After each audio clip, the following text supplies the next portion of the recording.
Hello everyone. Before we start, make sure to like and subscribe to the channel, and leave a comment with where you're from and what time you're watching. That way, YouTube will keep showing you stories just like this one. Now, let's begin. October in Tennessee usually means perfect camping weather, and that's exactly what me and Kayla were counting on. We were both 24, grinding away at our desk jobs in Nashville. She was at a marketing firm downtown, and I was doing data entry for a medical billing company. The kind of work that makes you stare at the clock every 5 minutes, wondering how it's only Tuesday. We'd been texting each other camping spots for weeks, sending links to different trails during our lunch breaks, until we finally settled on this remote area in the Cherokee National Forest. Kayla and I had been friends since middle school, the type who could spend hours together without saying a word and still have a good time. We weren't hardcore outdoorsy types or anything, just two people who needed trees instead of traffic, stars instead of streetlights, and the sound of wind through leaves instead of our bosses asking for status updates. The plan was simple: drive out Friday morning, hike to a clearing we'd found on some camping forum, spend 2 nights under the stars, and come back Sunday feeling like actual human beings again. My old Subaru Outback was packed to the ceiling with our tent, sleeping bags, a cooler full of food, and probably way more gear than 2 people needed for a weekend trip. The drive out took about 3 hours from Nashville, the last 40 minutes on this narrow gravel road that had my car groaning with every pothole. We pulled into the trailhead parking area around noon, and I remember feeling this wave of relief when we saw it was completely empty. No other cars, no voices echoing through the trees, just us and miles of forest. The trail to our camping spot was marked with faded blue blazes on the trees, supposedly 3 miles to a clearing that previous campers had described as secluded paradise. Kayla brought this old film camera she'd found at Goodwill, and she kept making me stop so she could photograph these enormous oak trees with bark so deeply grooved it looked prehistoric. The forest felt alive in all the right ways: birds having full conversations above us, chipmunks darting across the trail, and this steady breeze that made the whole canopy sway like it was breathing. After about 2 hours of hiking, our packs digging into our shoulders and sweat staining our shirts, we finally emerged into the clearing. It was exactly what the forum had promised: a flat, open space about the size of a basketball court, surrounded by towering pines with an old fire ring made from gathered stones, and a massive fallen tree that would work perfectly as a bench. We dropped our packs and just stood there for a minute, breathing in that thick forest air, feeling like we'd found exactly what we'd been searching for. Setting up camp took us about an hour, mostly because Kayla insisted on finding the perfect angle for the tent so we'd wake up with sunlight hitting us just right. While she fussed with the tent stakes, I gathered kindling for later and explored the edges of our little clearing. There were these weird marks on some of the pine trees, deep gouges in the bark about shoulder height, almost like someone had been carving into them with a knife but stopped halfway through. I figured it was probably from hunters marking territory, or maybe bears scratching, though I didn't mention the bear possibility to Kayla, since she was already paranoid about wildlife. By late afternoon, we had everything set up: tent secured, sleeping bags rolled out. Our food hung up in a bear bag between 2 trees about 50 feet from camp. The forest had gotten quieter as the day wore on, that busy chatter of birds fading to just occasional calls in the distance. We made sandwiches and sat on the fallen log, watching the sunlight filter through the pine needles in these golden streams that made everything look like a painting. Kayla was going on about how her boss had tried to call her that morning about some campaign deadline, and we were both laughing about how there was no way anyone could reach us out here, our phones showing no service since we'd left the main road. Around 5 o'clock, just as we were debating whether to start the fire or go explore a bit more before dark, we heard footsteps on the trail. Not the light, quick steps of a deer or the shuffling of a raccoon. These were deliberate, heavy boot steps crunching through the leaves. A man emerged from the tree line, and right away, everything about him seemed wrong for the setting. He was wearing clean khaki pants and a button-up shirt, like he'd dressed for a business casual Friday, not a hiking trail. His hair was slicked back with so much gel it looked wet, and he had this perfectly trimmed goatee that belonged in a suburban office park, not the middle of the Cherokee National Forest. But what really made my chest tighten was the rifle slung over his shoulder. Not unusual for Tennessee. Hunters were everywhere, but it was the way he carried it. Too casual, like it was a fashion accessory rather than a tool. He stopped at the edge of our clearing, maybe 20 feet from where we were sitting, and just stared at us. Not a friendly, "Oh hey fellow campers" look, but this cold assessment, like he was cataloging everything about our campsite. Kayla grabbed my arm, her fingers digging in hard enough to leave marks, and we both stayed frozen on that log, waiting for him to say something, to explain why he was just standing there watching us. "You girls don't belong here," he finally said, and his voice had this weird flatness to it, like he was reading from a script he'd memorized. He took 3 steps into our clearing, his dress shoes, actual leather dress shoes, crunching on the pine needles and leaves. The rifle shifted on his shoulder, and I could see it better now. Some kind of hunting rifle with a scope that looked expensive, the metal gleaming like it had been polished that morning. His eyes were this pale gray color, almost silver in the fading sunlight, and they never blinked as he looked between me and Kayla. "This is private property, family land, goes back generations." The way he said it, emphasizing each word like we were children who needed things explained slowly, made my skin prickle with anger and fear at the same time. Kayla found her voice first, always the brave one, and said we'd checked all the maps, that this was national forest land, public camping allowed with proper permits. He smiled then, but it was all teeth and no warmth, the kind of smile you'd see on someone enjoying a cruel joke. "Maps can be wrong," he said, taking another step closer. "Government makes mistakes all the time, but we know what's ours."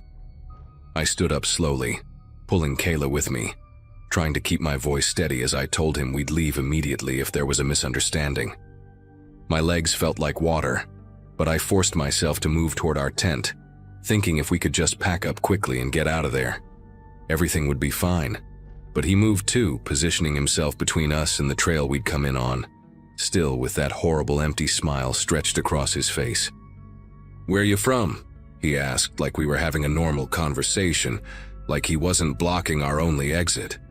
"Nashville," Kayla answered, her voice higher than usual.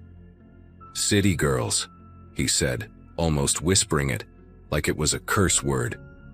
"Coming out here, thinking you own the place, setting up camp wherever you please." His free hand, the one not holding the rifle strap, kept opening and closing into a fist, and I noticed his fingernails were weirdly long for a man, filed into points that looked sharp enough to scratch. The sun was dropping behind the trees now, casting these long shadows across the clearing, and I realized with growing panic that even if we ran, we'd be hiking in the dark soon, 3 miles through unfamiliar forest with this man potentially following us. "We'll pack up right now," I said again, louder this time, already moving toward the tent. "No need for trouble, we didn't know." But he just stood there, watching us with those unblinking silver eyes, his pointed fingernails now tapping against the rifle stock in this steady rhythm that sounded like a countdown. We started packing frantically, shoving sleeping bags into stuff sacks without rolling them properly, yanking tent stakes out of the ground so hard one bent completely in half. The man had moved again, now standing near the fire ring, running his fingers along the stones like he was inspecting our work. "You know what we do to trespassers out here?" he asked, his voice carrying across the clearing even though he was practically whispering. "Same thing we've always done. Same thing my daddy did and his daddy before him." Kayla dropped the tent pole she was holding, the metal clanging against a rock, and the sound seemed to echo forever in the growing darkness. I could hear her breathing getting faster, these little gasps that meant she was close to a panic attack, something I'd only seen happen once before when we got lost driving through Kentucky. The man unslung his rifle, not pointing it at us yet, just cradling it in his arms like a baby, running those sharp fingernails along the wooden stock. There's stories about these woods, he continued, taking slow, measured steps around the edge of our clearing, like an animal circling prey. Stories about girls who didn't listen, who thought they knew better. Every instinct in my body was screaming to run, but our packs were still half full, our bear bag still hanging in the tree, and I knew we'd need at least some supplies if we had any chance of making it back to the car in the dark.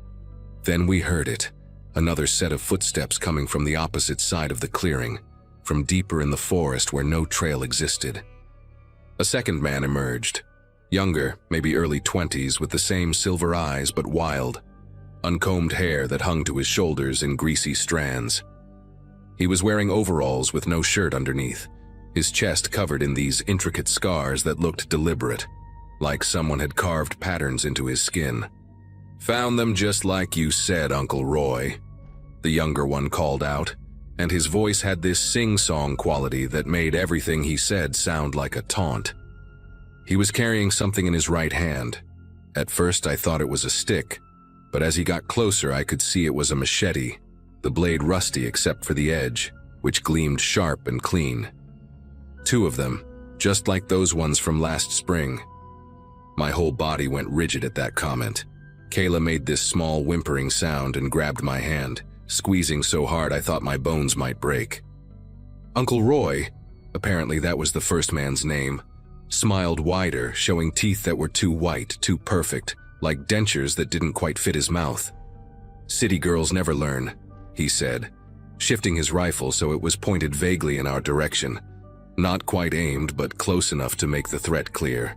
"They come out here with their fancy gear and their maps, thinking the whole world belongs to them."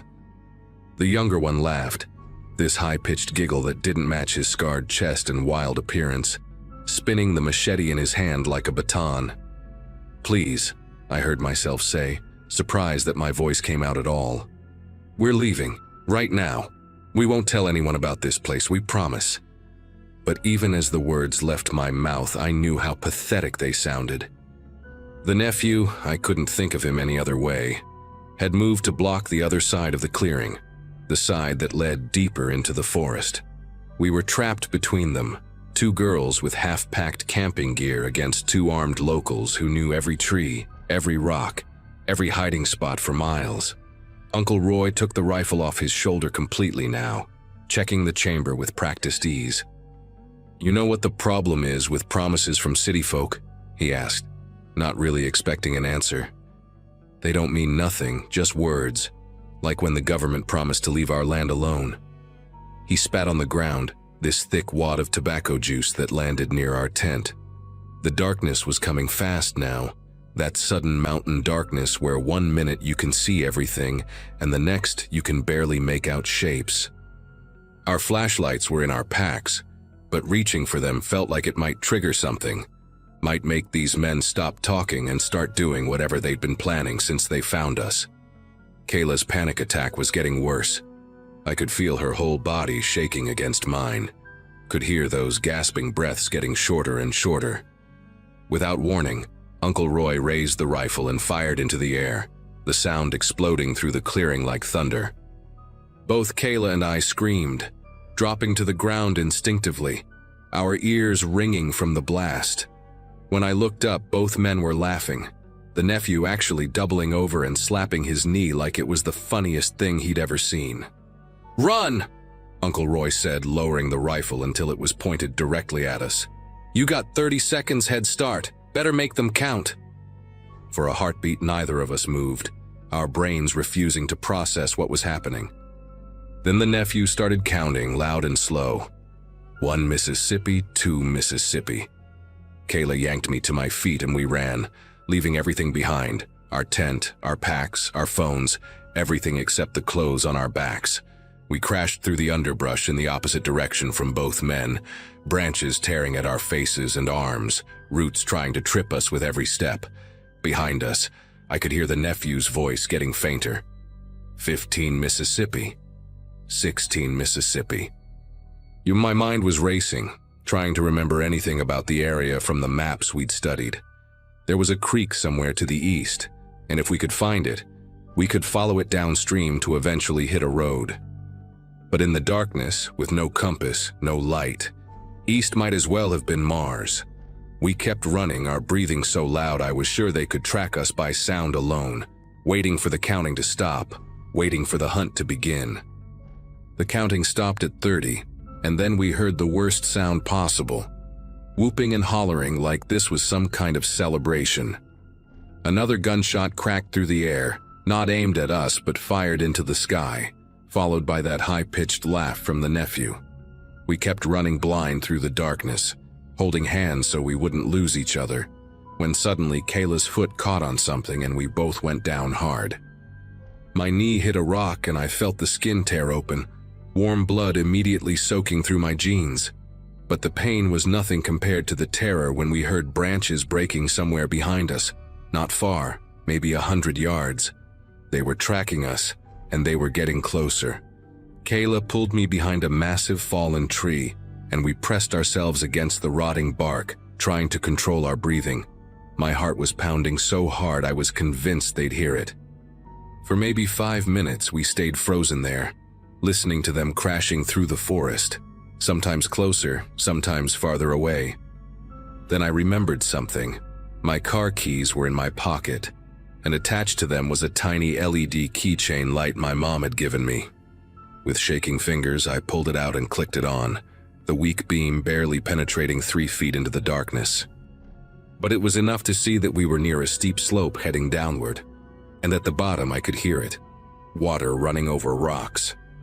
We half slid, half fell down that slope, using trees to slow our descent, both of us getting covered in mud and dead leaves.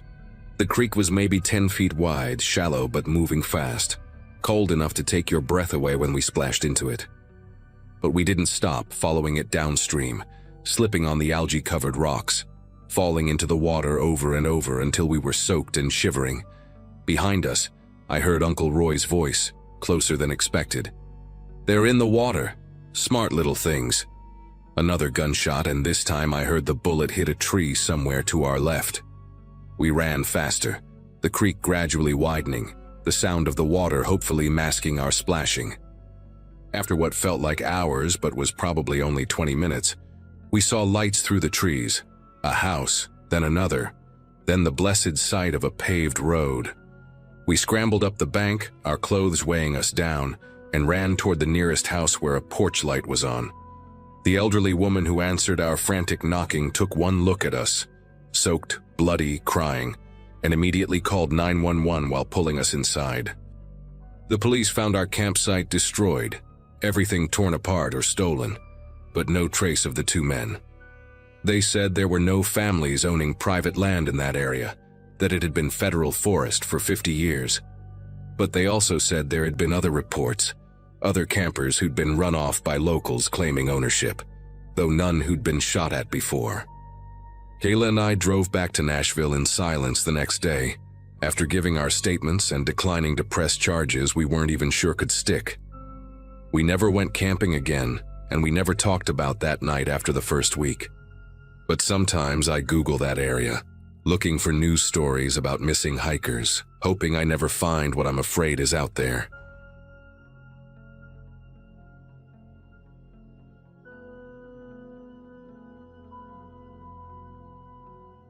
Last August, I went camping with my college friends at Pine Ridge State Park in Colorado. We were all nursing graduates who'd just finished our boards, and this trip was our celebration before everyone scattered to different hospitals across the country. There were 5 of us, me, Jessica, Amber, Nicole, and Megan, and we'd picked a campsite pretty deep into the park, about 40 minutes from the main road. The spot was perfect, surrounded by tall pines and next to a small creek that made this peaceful bubbling sound. We'd spent the whole day hiking, roasting marshmallows, and catching up on life. By the time we crawled into our tents around 11, I was exhausted in that good way you get after a day outdoors. Jessica and I were sharing one tent, Amber and Nicole had another, and Megan had brought her own small one because she snored and didn't want to keep anyone awake. I remember waking up to this soft, polite knocking on our tent.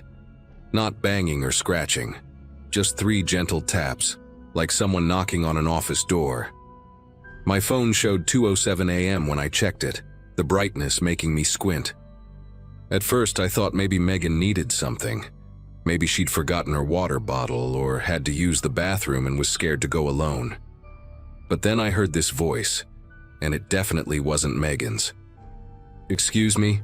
Hello, I'm so sorry to bother you, but I really need some help." The voice was high and sweet, with this slight southern drawl that reminded me of my aunt from Georgia. Jessica was still dead asleep beside me, snoring softly with her arm thrown over her face. I lay there for a second, trying to process what was happening. The woman knocked again, still gentle, still polite. "Please, I know it's late, but my phone died, and I'm lost. I just need to make a quick call." I grabbed my flashlight and slowly unzipped the tent flap, just enough to peek out. What I saw made every muscle in my body tense up.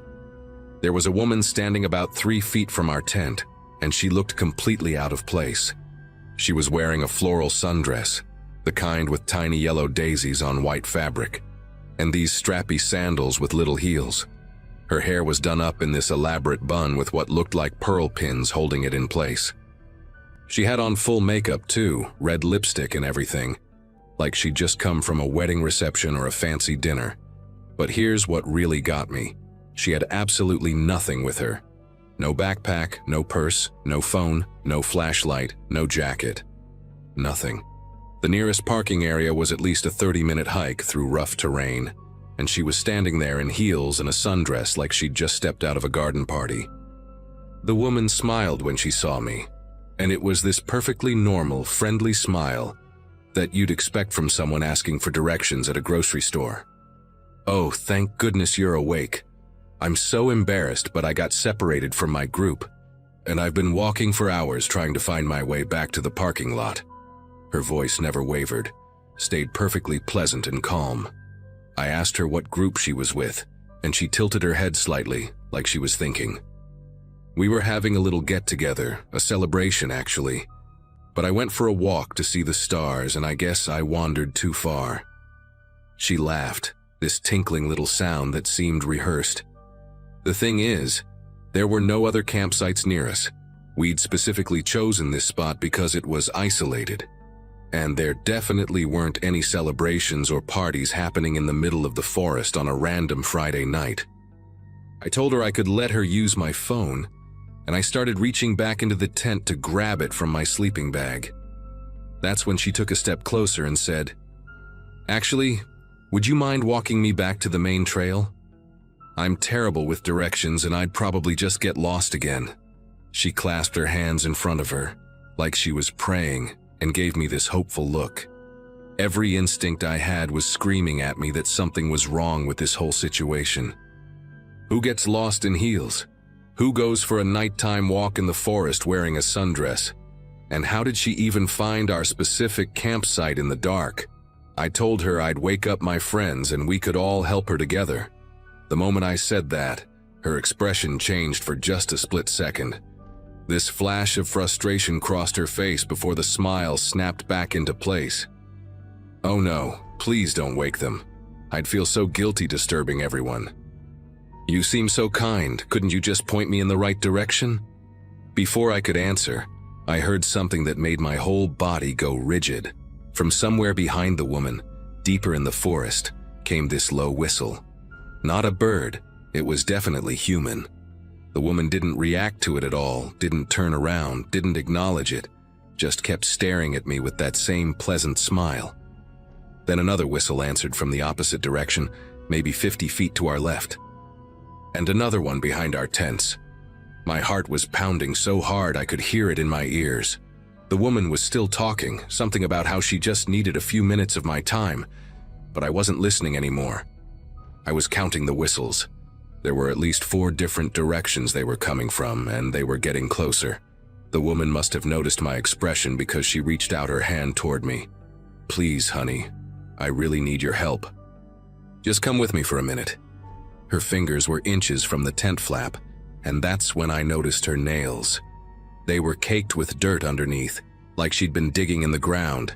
I yanked the zipper shut so fast I almost broke it. The woman's voice immediately changed, dropping the sweet southern accent entirely. "Open the tent." It was flat, emotionless, like she was reading from a script. I shook Jessica awake, clamping my hand over her mouth before she could say anything. Her eyes went wide when she saw my face, and I whispered that we needed to wake the others now. The woman outside had gone quiet, but I could hear footsteps circling our tent, slow and deliberate. Then more footsteps from different directions, converging on our campsite. Jessica grabbed the emergency whistle from her backpack, while I fumbled with my phone to call 911. But there was no signal. We were too deep in the park. The footsteps stopped. Everything went completely silent for maybe 10 seconds. Then all hell broke loose. Someone started shaking Megan's tent violently, and I heard her scream. At the same time, something heavy slammed into the side of our tent, nearly knocking it over. Jessica started blowing the emergency whistle as loud as she could, while I screamed for everyone to stay in their tents and call for help. The beam of my flashlight swung wildly as I tried to see what was happening, and I caught glimpses through the tent fabric. There were at least 5 people out there, all dressed in regular street clothes, all wrong for camping. A man in khakis and a polo shirt was pulling at Amber and Nicole's tent stakes. Another woman in a cocktail dress was cutting through Megan's rainfly with something sharp. They weren't saying anything, just working systematically like they'd done this before. Jessica kept blowing that whistle, and I started hitting the emergency button on my phone even though there was no signal, hoping maybe it would store the GPS location or something. Then Amber did something that probably saved us. She had this air horn in her tent that she'd brought as a joke to wake us up in the morning, and she started blasting it over and over. The sound was deafening, echoing through the forest like a siren. The attackers actually stopped for a second, and I saw them looking at each other. The woman in the sundress made this sharp gesture with her hand, and they all started moving faster, more aggressively. But Amber kept hitting that air horn, and within maybe 30 seconds we heard dogs barking in the distance. There was another camping group about a half-mile away that had 2 German shepherds, and those dogs were going crazy. Then we saw flashlight beams bouncing through the trees, getting closer, and male voices shouting, asking if everything was okay. The woman in the sundress whistled once, sharp and loud, and just like that, they all stopped and melted back into the forest. The other campers reached us about 2 minutes later, 3 guys and an older couple with their dogs. They found us huddled together between our ruined tents, Jessica still clutching the whistle, Amber holding the air horn like a weapon. Megan's tent was completely destroyed, slashed to ribbons. All our stakes had been pulled up, our stuff scattered everywhere. The men helped us gather what we could while the woman called the Rangers on their satellite phone. We didn't wait for them to arrive. We hiked out in the dark with our rescuers, leaving most of our gear behind. The dogs kept growling and looking back into the forest the whole way, hackles raised, like they knew those people were still out there watching us. At the ranger station, we filed reports and gave descriptions, but the rangers seemed weirdly unsurprised. One of them, this older guy with gray hair, pulled me aside and told me we were lucky. He said there had been similar incidents over the past 5 years.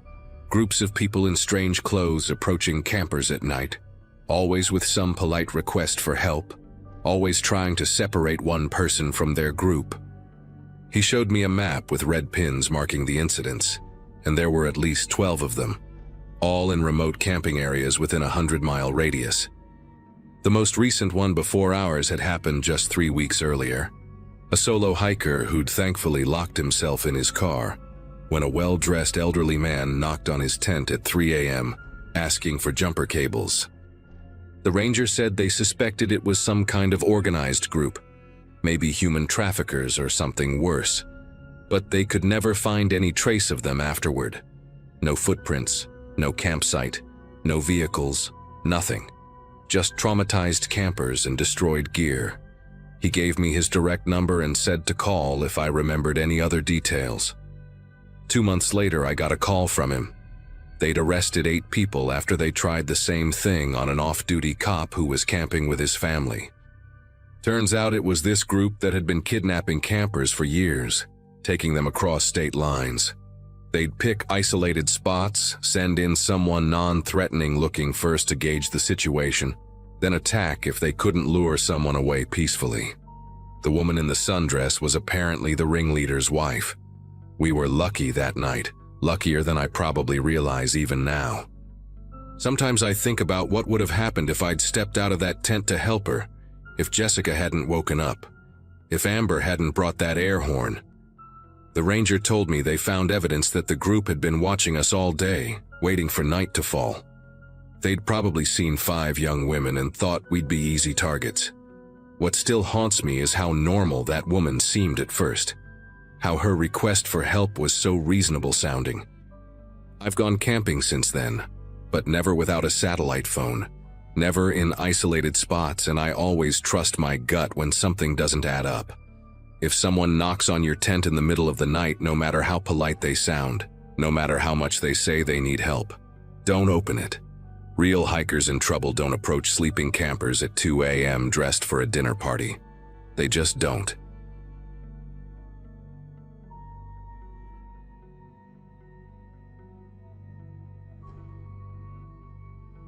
The old Riverside Playhouse had been abandoned for 12 years when we decided to drive out there that Saturday night. People in town had started calling it the Purple Castle, after some kids swore they saw the cross on top glowing violet at midnight, which sounded like complete bullshit, until half the senior class started talking about it. The building sat on Route 47, about 6 miles past the last gas station, this massive brick structure that used to be a Methodist church before someone turned it into a community theater. My dad's construction company had actually bid on the renovation project years ago, so I knew the layout pretty well from the old blueprints he kept in his office. The place had these narrow Gothic windows that were mostly broken now, and the white paint had peeled off in sheets that looked like dead skin. During the day, it was just another eyesore the county kept promising to tear down, but at night, with the fog rolling in from the creek behind it, the whole structure seemed to lean forward like it was listening for something. Travis had been obsessing over the story for weeks, showing up at my house with screenshots from local Facebook groups and blurry photos people had posted. His cousin Bethany was visiting from Michigan for Thanksgiving break, and she thought we were all idiots for believing any of it, but she came along anyway because sitting around watching her aunt's cable TV was worse than chasing small-town legends. We took my dad's F-150, this beast of a truck with a bent tailgate and a dashboard that rattled like dice in a cup whenever you hit 40 miles per hour. The heater only worked if you punched the vents just right, and Bethany spent the first 10 minutes of the drive trying to get warm air flowing, while Travis went through his evidence folder on his phone. The route out there took us through the back roads past the Foster farm, where their 3-legged dog always tried to race vehicles along the fence line, past the water tower some genius had painted to look like a giant golf ball, through stretches of woods so thick the headlights seemed to get swallowed up after 20 feet. We pulled into the gravel lot around 11:45, and the first thing I noticed was how wrong the silence felt. Not peaceful quiet like you'd expect from an empty building, but this heavy absence of sound that made your ears ring. The playhouse loomed above us, 4 stories of brick and broken dreams, with that metal cross on top catching the moonlight in a way that made it look silver. Definitely not purple. Travis immediately started filming with his phone while Bethany and I grabbed the flashlights from behind the driver's seat. The main entrance had been boarded up years ago, but kids had pried open a side door near the loading dock, where they used to bring in set pieces. Inside, the air tasted like mold and bird shit, and our footsteps echoed in that specific way that tells you a place has been empty for too long. The lobby still had the old ticket booth with its brass bars, and someone had spray-painted "Abandon Hope" across the concession stand, because apparently even vandals in our town were pretentious English majors. The main theater was through a set of double doors that groaned like they were in physical pain when we pushed them open. Rows of red velvet seats stretched toward a stage where the curtain had partially collapsed, hanging there like a massive tongue. Travis kept whispering about electromagnetic fields and temperature drops while waving his phone around, but all I could focus on was this weird smell, like copper pennies mixed with something chemical. Bethany found the stairs to the balcony behind what used to be the coat check, and we followed her up. our flashlight beams dancing across water-stained walls covered in graffiti dating back decades. From up there, you could see the whole theater, including the orchestra pit filled with broken chairs and what looked like old bird nests made from programs and sheet music. The ceiling had partially caved in near the back, creating this jagged hole where you could see straight through to the bell tower, where the cross was mounted. At exactly midnight, Travis's phone started going haywire. The screen flickering between apps he wasn't even touching, the flashlight function turning on and off in this rapid strobe that hurt to look at. Then we heard it. This deep grinding sound from above us, like concrete scraping against metal, slow and deliberate. Bethany grabbed my arm hard enough to leave marks, and we all looked up at that hole in the ceiling just as something moved across it, blocking out the stars for a second. Not floating or flying, but climbing maybe, using the exposed beams like a jungle gym. The cross hadn't turned purple, but there was this faint violet glow coming from somewhere behind it, pulsing like a heartbeat. Travis tried to zoom in with his phone camera, but the thing kept refusing to focus, showing nothing but blur and static. The grinding sound got louder, and pieces of plaster started raining down from the edges of the hole, hitting the seats below with sharp little pops that sounded like bones breaking. That's when we saw the first claw mark appear on one of the exposed wooden beams, fresh splinters curling away from 4 parallel gouges that had to be 8 inches long. Whatever was up there was heavy enough to make the whole building groan, and it was moving toward the ladder that led down from the bell tower, the same ladder we'd need to pass to get back to the stairs. My dad had taught me to recognize stress sounds in old buildings, and what I was hearing now meant something way too big was putting weight on structures that were already compromised. Bethany was already backing toward the balcony stairs, her flashlight beam shaking so bad it looked like a disco ball, while Travis kept muttering "holy shit" over and over, still trying to film even though his hands were trembling. Another scraping sound echoed through the theater, closer this time, and a shower of wood dust drifted down through our flashlight beams like snow. The smell got stronger too, that copper penny stench mixed with something else, something organic and wrong, like roadkill that had been baking in the sun. We ran down those balcony stairs so fast I'm surprised nobody broke their neck, our footsteps thundering through the empty building while that grinding, scraping noise followed from above. In the lobby, Travis tripped over a pile of old programs and went down hard, his phone skittering across the floor, still recording, the light spinning crazily across the walls. As Bethany and I hauled him up, we heard the unmistakable sound of wood splintering above us, followed by a crash that shook dust from every surface. Through the doorway to the theater, we could see something dropping from the ceiling in chunks. Not just plaster and wood, but something dark and wet that hit the seats with heavy, meaty thuds. The side door we'd entered through was only 20 feet away, but those were the longest 20 feet of my life, especially when we heard whatever was up there start moving faster. The building's old bones creaking and popping under its weight like knuckles cracking. We burst out of the building into the cold November air, and the difference in temperature made my lungs burn. The truck was right where we'd left it, thank God, and I had the keys out before we even reached it, my fingers fumbling with the keychain my dad had made from a piece of copper pipe. That's when Travis screamed and pointed at the roof of the playhouse, where something huge was perched on the bell tower, silhouetted against the moon. It was the size of a small car but moved like a massive cat, muscles rippling under what looked like patchy fur, or maybe feathers. I couldn't tell in the darkness. The purple glow was coming from behind it, from inside the bell tower itself, casting this sick violet outline around its body. The thing's head turned toward us, and even from 50 yards away, I could see eyes that reflected our flashlights like a deer's, except there were too many of them, arranged wrong, scattered across what should have been its face. It made this sound, not quite a roar, more like a deep whistle mixed with grinding metal, and started climbing down the side of the building, its claws leaving deep gouges in the brick. The truck started on the second try, which was a miracle considering how temperamental that engine could be in cold weather. I threw it in reverse so hard the transmission screamed, spinning gravel everywhere as we tore out of the parking lot. Behind us, I could hear that thing hit the ground with a thud that I swear we felt through the truck's chassis, and then came the sound of it running. Heavy rhythmic impacts that were gaining on us way too fast for something that size. Bethany was turned around in her seat, watching through the back window, her voice climbing higher with each word as she described it, loping after us on all fours, covering maybe 15 feet with each bound. The truck's speedometer hit 60 on that narrow access road, way too fast for the conditions.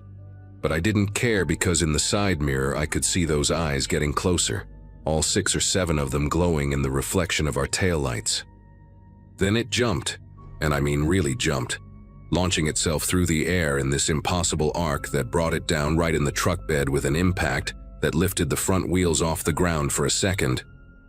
The whole truck lurched sideways as 3,000 pounds of muscle and fury landed in the bed, and I fought to keep us on the road while metal screamed and bent behind us. Through the rear window we could see massive claws puncturing through the bed liner, each one as thick as my thumb and curved like meat hooks, scrabbling for purchase on the metal. The thing's weight made the truck fishtail wildly, and I could barely control it as we hit the main road doing 70. Travis was screaming something about calling 911, but what would we even say? That we were being chased by something that looked like a mountain lion crossed with a nightmare.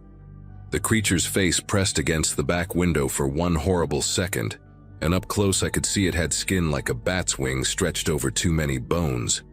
And those eyes weren't even in eye sockets, just stuck into the flesh wherever. It raised one massive paw and brought it down on the roof of the cab, and the metal buckled inward with a sound like a giant stepping on a soda can, safety glass from the rear window exploding into 1,000 little cubes that pelted us like hail.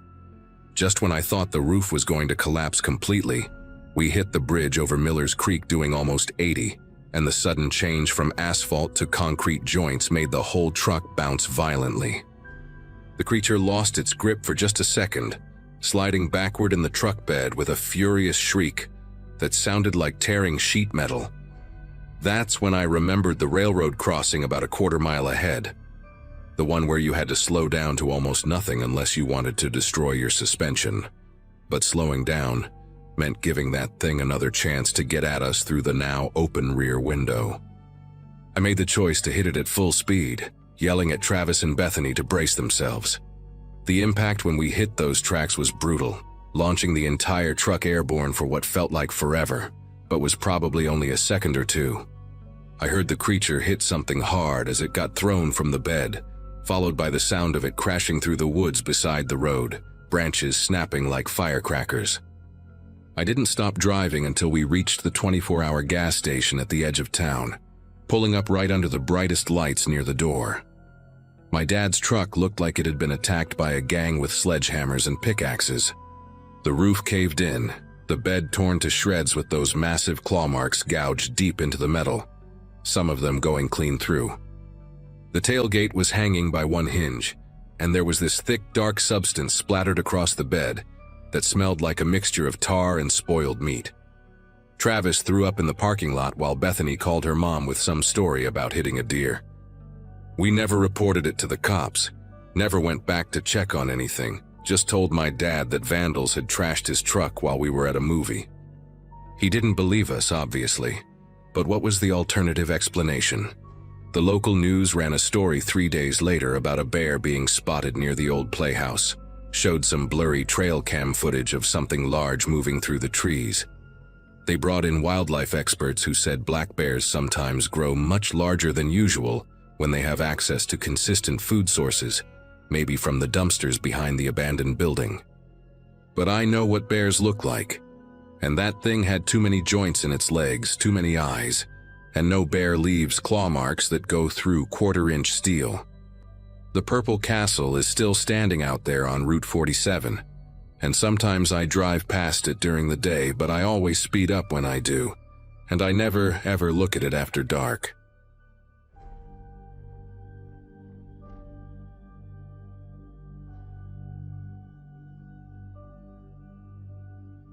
Spring break of my junior year, Me and 5 friends from college decided to go camping at this lake about 3 hours north of campus. We were all stressed out from midterms and figured a weekend in nature would help us decompress before the final push to summer. The place we picked was called Silver Pine Lake, one of those spots that locals knew about but wasn't overrun with tourists yet. My roommate Brandon had been there with his family a few years earlier and swore it was the perfect spot. Secluded enough to feel like real camping, but still close enough to civilization if we needed anything. We loaded up 2 cars with our gear on a Friday afternoon, cranked up the music, and hit the road feeling like we owned the world. The weather was perfect, mid-70s with 0 chance of rain according to every app we checked. We even joked about how we were probably overpacking with all the tarps and rain covers we brought. The group was me, Brandon, this guy Nathan from our statistics class, Brandon's girlfriend Ashley, her roommate Claire, and Claire's cousin Jenna, who was visiting from out of state. We'd all hung out before at parties and study groups, but this was our first time doing something like this together. The drive up was perfect. Windows down, everyone taking turns with the music, stopping at this sketchy gas station that sold the best beef jerky I've ever had in my life. When we finally got to the lake around sunset, the water was like glass, reflecting all these insane orange and pink colors from the sky. We found a clearing about 50 yards from the shore, surrounded by pine trees on 3 sides, with a perfect view of the water. The spot already had a fire pit from previous campers, which we took as a good sign. We spent the next hour setting up our 3 tents, Brandon and Ashley in one, Nathan and I in another, and Claire and Jenna in the third. That first night was exactly what we'd hoped for. We got a fire going, cooked hot dogs and burgers, and sat around drinking beers and telling stories. Nathan brought his guitar and played some songs while we made s'mores. Around 11, we noticed another group had set up camp across the lake. We could see their fire flickering through the trees, maybe half a mile away. Ashley mentioned hearing voices carrying over the water earlier, but we couldn't make out what they were saying. The sounds out there were incredible. Owls hooting, fish jumping in the lake, branches creaking in the breeze. Claire kept making everyone shut up every few minutes so she could identify different bird calls with this app on her phone. By midnight, we were all pretty tired and decided to call it a night. I remember Nathan and I talking for maybe another 20 minutes in our tent about this girl he liked before we both passed out. I woke up around 7:30 because the sun was hitting our tent and it was getting warm inside. Nathan was still snoring next to me, so I tried to be quiet as I unzipped the tent flap to go take a leak. The morning was gorgeous. Mist coming off the lake, birds going crazy in the trees, that perfect camping morning smell of dew and pine needles. But when I stepped out and turned to zip the tent back up, I saw it. There was this cut running down the side of our tent, maybe 3 feet long, perfectly straight like someone had used a razor or a really sharp knife. The fabric was separated clean, and I could see Nathan's sleeping bag through the gap. At first, I thought maybe we'd snagged it on something while setting up, but the cut was too precise, too deliberate. Then I noticed the edges of the fabric were frayed outward, which meant it had been cut from the outside. My first instinct was to check if our stuff had been stolen. I ducked back into the tent and went through our backpacks. Wallets, phones, Brandon's expensive camera, Nathan's iPad, everything was still there. That made it even weirder. I woke Nathan up and showed him the cut, and he had the same reaction I did, checking all our gear while muttering, "What the hell," over and over. We went to check on Brandon and Ashley's tent, and that's when my chest got tight. Their tent had an identical cut, same length, same clean precision, running parallel to the ground about 2 feet up from the base. Brandon came crawling out when he heard us talking, took one look at the damage, and immediately went into protective mode, checking on Ashley and looking around the campsite like whoever did this might still be watching. The girl's tent was the worst.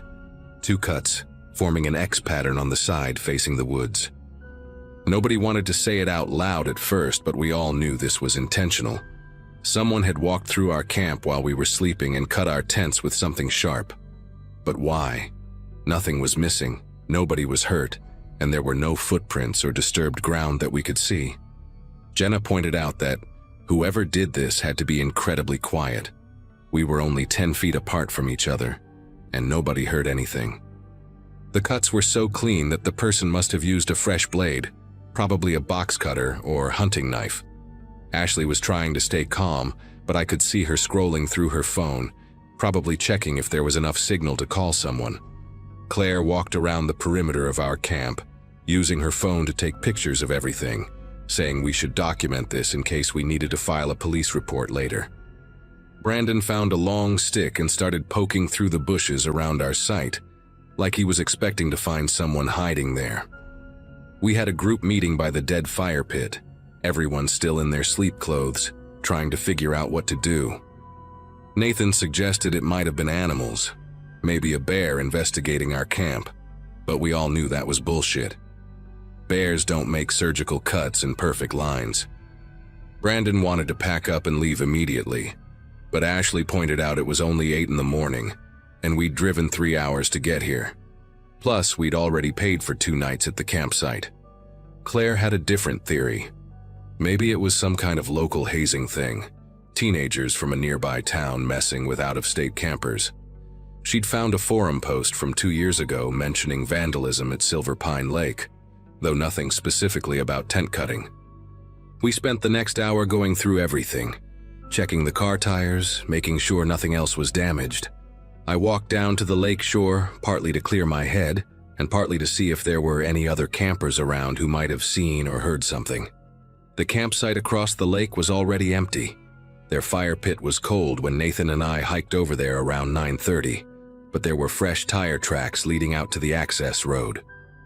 We found some cigarette butts, a few empty beer cans, and weirdly, a brand new roll of duct tape still in its packaging, just sitting on one of the logs they'd used as seats.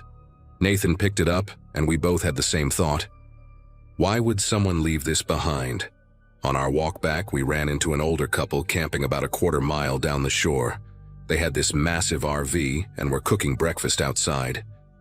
The woman, Dorothy, said they'd been coming to Silver Pine for 15 years and had never heard of anything like what happened to us.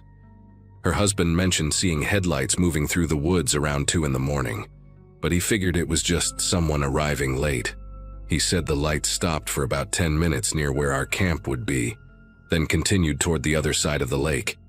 When we got back and told everyone about the headlights, the mood shifted completely. Ashley started packing her stuff, saying she wasn't spending another night there, and I didn't blame her. But then Claire made a point that stuck with me.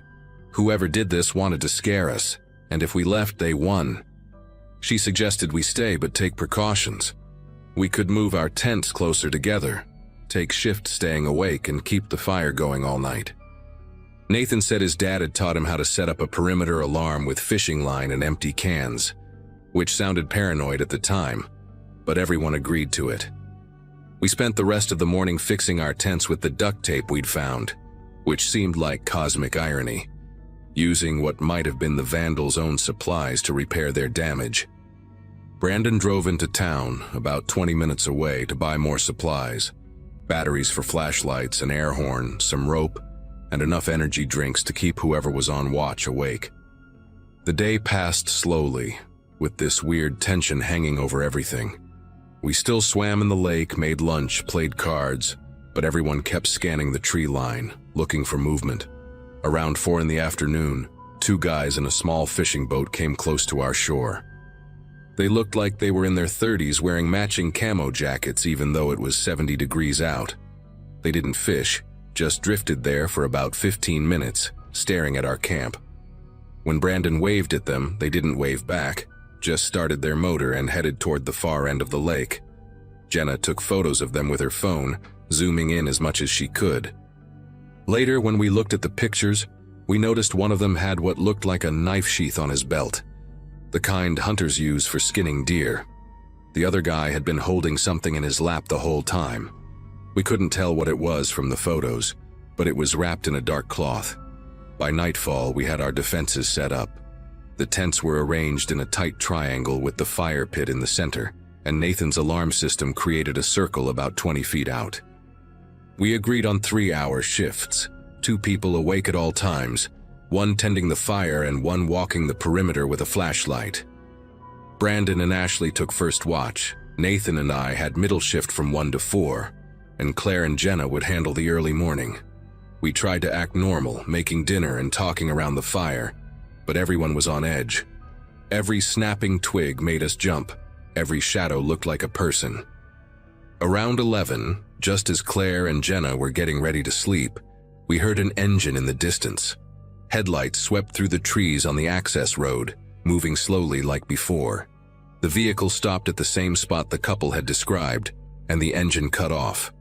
We all stood there frozen, waiting to see if someone would approach. After about 5 minutes, the engine started again, and the vehicle continued on, but none of us relaxed. The first shift passed without incident according to Brandon, though he said they kept hearing splashing sounds from the lake that didn't sound like fish. Nathan and I took over at 1 in the morning, armed with flashlights and the air horn. Around 2:30, I was adding wood to the fire when Nathan grabbed my arm. He pointed his flashlight toward the trees and I saw them, 2 figures standing just outside our alarm perimeter, maybe 30 feet away.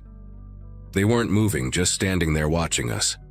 I grabbed the air horn and held it up, shouting that we could see them and they needed to leave.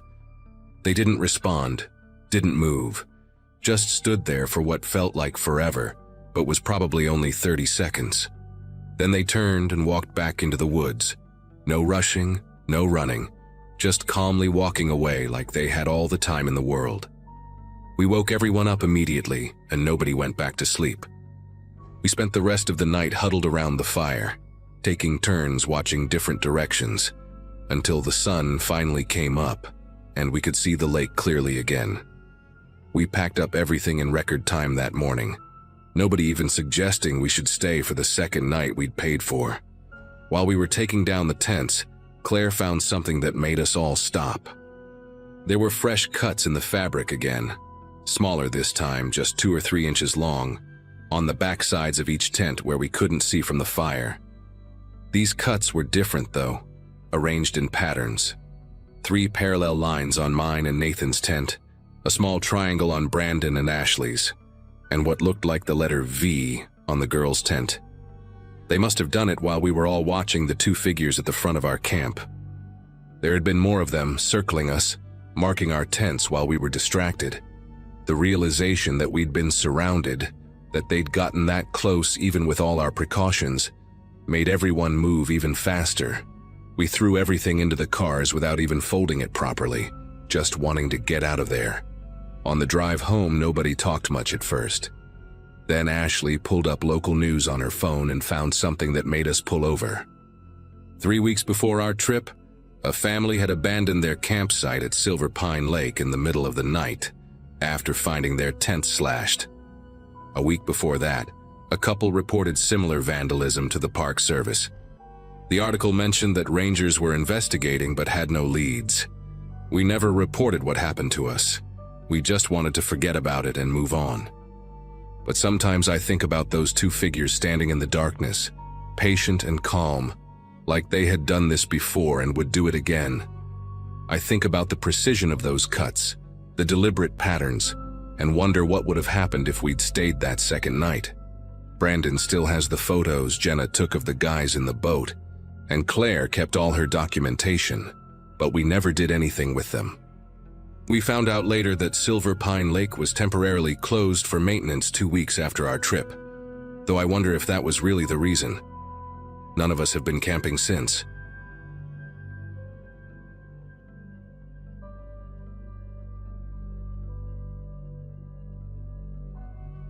Saturday night changed everything for me.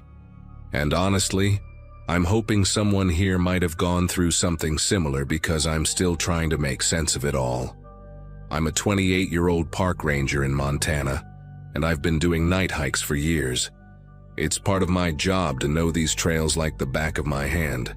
That night, I was out with my 2 buddies, Ryan and Steve, on what should have been a routine 3-hour loop through Glacier Ridge Trail. We'd started around 9 p.m., each of us equipped with headlamps, backup flashlights, and enough gear to handle any normal situation. The moon was nearly full, casting silver light through the pine trees, and the temperature was perfect for hiking. Cool enough to keep you moving, but not so cold that you'd need heavy layers. Everything seemed normal, even peaceful, as we made our way up the initial incline, joking about Steve's new girlfriend and Ryan's terrible taste in music.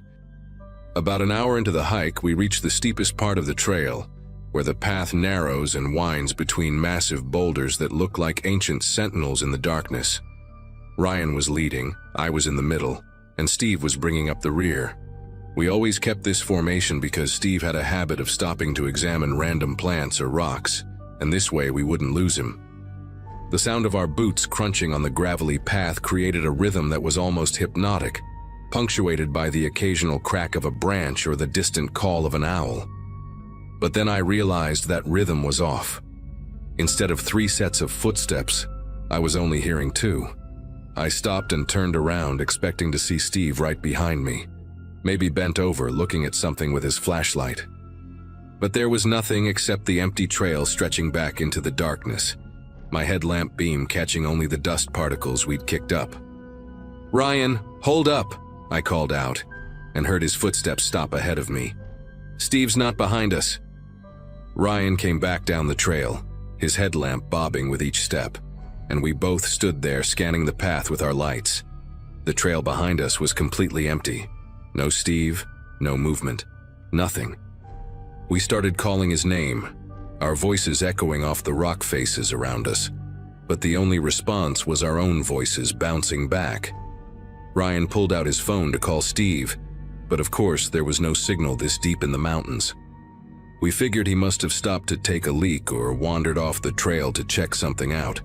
Typical Steve behavior, really. We decided to backtrack, keeping our lights trained on both sides of the trail, calling his name every few seconds. The forest had gone eerily quiet.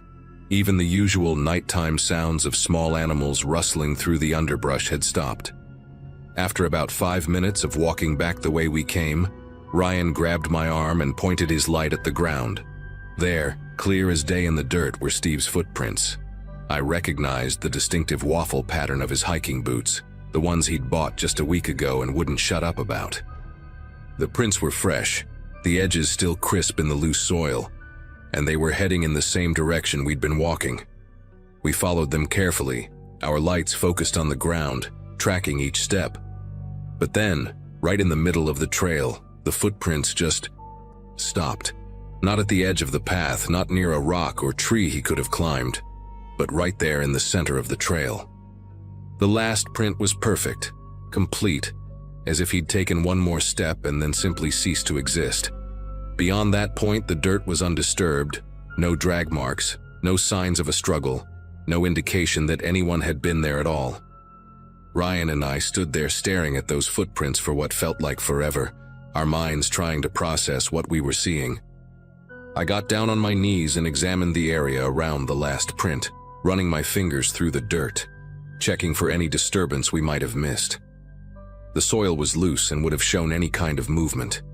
If Steve had jumped, we'd see the impact. If he'd been grabbed, there'd be scuff marks. Ryan started checking the trees on both sides of the trail with his flashlight, thinking maybe Steve had somehow climbed up, but the nearest branches were at least 15 feet high, and there were no marks on the bark. We expanded our search area, moving in widening circles from that last footprint, our lights sweeping through the underbrush and between the boulders. Every shadow looked like it could be Steve crouching or lying down, but each time we investigated, we found nothing but rocks and vegetation. The rational part of my brain kept insisting there had to be a logical explanation. People don't just vanish into thin air. Maybe Steve had carefully stepped backward in his own prints as some kind of stupid prank, though that didn't seem like him at all. Or perhaps there was a hidden crevice or cave entrance we couldn't see in the darkness. But the more we searched, the more wrong everything felt. Ryan suddenly pointed out something I hadn't noticed before. About 10 feet past where Steve's prints ended, our own footprints from earlier continued on, undisturbed. Mine, Ryan's, and Steve's, all 3 sets walking in formation just like we had been. Except Steve himself was gone, and his tracks showed him walking back toward us before stopping. My chest got tight as I tried to wrap my head around the impossibility of it. How could his prints from an hour ago still be there ahead of us, while he had somehow walked back and disappeared without leaving any other trace? We spent the next hour searching every inch of that area, our voices getting hoarse from calling Steve's name. Ryan even climbed up on some of the larger boulders to get a better view, shining his light down into the gaps between them. I remember the way the shadows danced and shifted with our moving lights, making every dark space look like it could be hiding something. At one point, I thought I heard Steve's voice calling back to us from somewhere up the trail. But when we stopped to listen, there was only the wind moving through the pines. Ryan heard it too, though. We both turned toward the same direction at the exact same moment. We practically ran up the trail, following the sound, our boots slipping on the loose gravel in our haste. But when we got to where we thought the voice had come from, there was nothing. Just more empty trail winding up the mountain. The worst part was that we found another set of Steve's fresh footprints there, maybe 50 yards from where the first set had ended, but these ones only went for about 10 steps before they too stopped dead in the middle of the path. My mind was racing with possibilities, each more unsettling than the last. I'd heard stories from other rangers about people getting disoriented on trails, but this was different. Steve's gear was top-notch. He knew these mountains, and there was no way he could move between those two spots without leaving tracks in between. Ryan suggested we head back to the parking area, thinking maybe Steve had somehow gotten past us and gone back to the car. But as we turned to go back, we both heard it clearly this time. Steve's distinctive laugh, that weird snorting sound he made when something really amused him. It came from above us, somewhere in the canopy of trees. We pointed our lights up, scanning every branch, every shadow among the pine needles. The beam of my flashlight caught something pale about 30 feet up. It was Steve's backpack, hanging from a branch, swaying slightly in the breeze. The pack was completely intact, zipped up, with his water bottle still clipped to the side. There was no way it could have been thrown that high, and the tree trunk showed no signs of anyone having climbed it. Ryan and I stood there, necks craned upward, trying to make sense of what we were seeing. The backpack just hung there, occasionally spinning slowly when the wind caught it, like some kind of twisted ornament. Ryan tried to climb the tree, but the lowest branches were too high and the trunk was too thick to shimmy up. We briefly considered trying to knock it down with rocks, but something about the whole situation made us hesitate. It felt like disturbing evidence, though evidence of what, I couldn't say. That's when we noticed something else that made our situation even more bizarre. Our phones, which had shown no signal earlier, were now displaying full bars. Ryan immediately tried calling Steve's phone and we could hear it ringing. The sound was coming from inside the hanging backpack, the screen's glow faintly visible through the fabric in the darkness. But when the call connected, all we heard was breathing, slow and deliberate, definitely human but somehow wrong. Not Steve's breathing pattern. I'd shared enough tense with him to know how he sounded. This was deeper, more measured, like someone consciously controlling each breath. "Steve, if this is a joke, it's not funny anymore," Ryan said into his phone, his voice cracking slightly. The breathing continued for a few more seconds. Then the line went dead. We tried calling back immediately, but now the phone went straight to voicemail. That's when things got truly terrifying. We started hearing footsteps circling us, heavy and deliberate, crunching through the undergrowth. But every time we pointed our lights toward the sound, there was nothing there. The footsteps would stop when we looked, then start again from a different direction the moment we turned away. They were getting closer, tightening the circle around us. Ryan and I stood back to back, our lights sweeping the forest, and that's when I saw him. Or what I thought was him. Steve was standing about 20 feet away, just at the edge of our light's reach, but something was horribly wrong with how he was positioned. His body was turned away from us, but his head was twisted around at an impossible angle, looking directly at us with eyes that reflected our lights like an animal's. Before we could react, he turned and walked backward into the darkness, his head still facing us, moving in a way that human bodies simply shouldn't be able to move. Ryan and I didn't need to discuss what to do next. We ran. We ran faster than I've ever run in my life, our feet pounding down the trail, branches whipping at our faces, our breath coming in ragged gasps. Behind us, we could hear those footsteps keeping pace, sometimes sounding like they were right on our heels, other times echoing from the sides of the trail. At one point, Ryan tripped over a root and went down hard, and when I helped him up, I saw Steve again. This time, he was crouched on a boulder above us like some kind of gargoyle, his limbs bent at weird angles, watching us with those reflecting eyes. But it couldn't have been Steve, because at the exact same moment, we heard Steve's actual voice calling for help from somewhere behind us, desperate and terrified. The thing on the boulder tilted its head at the sound, then scuttled away into the darkness with movements that reminded me more of an insect than a person. We kept running, ignoring the cries for help that kept changing location, sometimes ahead, sometimes behind, sometimes right beside us in the trees. We made it back to the parking area in less than half the time it should have taken, our legs shaking, our clothes soaked with sweat despite the cool night air. Ryan's car was still there, and so was Steve's truck, sitting exactly where he'd parked it. The doors were locked, his keys presumably in the backpack still hanging from that tree. We got in Ryan's car and locked the doors, trying to catch our breath and figure out what to do. That's when we saw the figure standing at the edge of the parking lot, just outside the reach of the overhead light. It looked like Steve, but he was standing completely still, arms at his sides facing our direction. We sat there for maybe 5 minutes watching this thing that looked like our friend but couldn't be, until finally Ryan started the engine. As we pulled out, our headlights swept across the figure, and for just a second, I saw its face clearly. It had Steve's features, but the expression was blank, empty, like someone had made a decent copy but forgot to add the humanity. We drove straight to the police station and reported Steve missing. They found his backpack the next morning, on the ground near the trail, all his belongings intact. They never found Steve, though they searched for 2 weeks. Ryan and I went back once with the search team in daylight, and there were no unusual footprints, no signs of the bizarre things we'd seen. The official report lists it as a probable wildlife encounter, suggesting Steve got disoriented and wandered off the trail. Ryan and I don't hike together anymore. We barely talk about that night, but I know he still has nightmares about it because I do too. Sometimes I wake up thinking I hear Steve's voice calling for help, and I have to remind myself that whatever we saw in those woods, whatever was wearing Steve's face, that wasn't really him.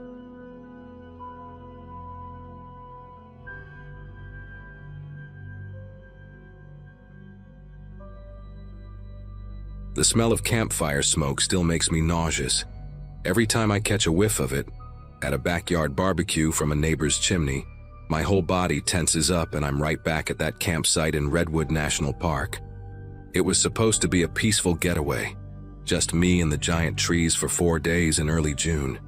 I'd driven 6 hours from San Francisco in my old Ford Ranger, the truck bed loaded with way too much gear for one person.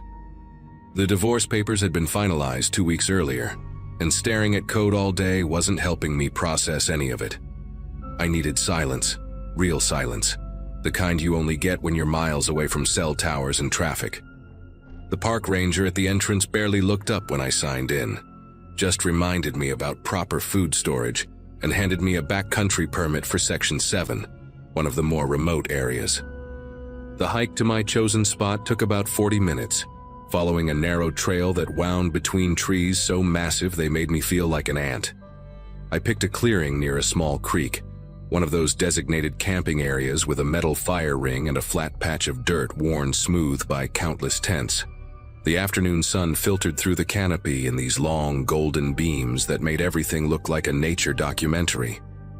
While I was setting up my bright orange tent, the same one my ex-wife used to complain was aggressively visible, I kept hearing these little sounds in the forest.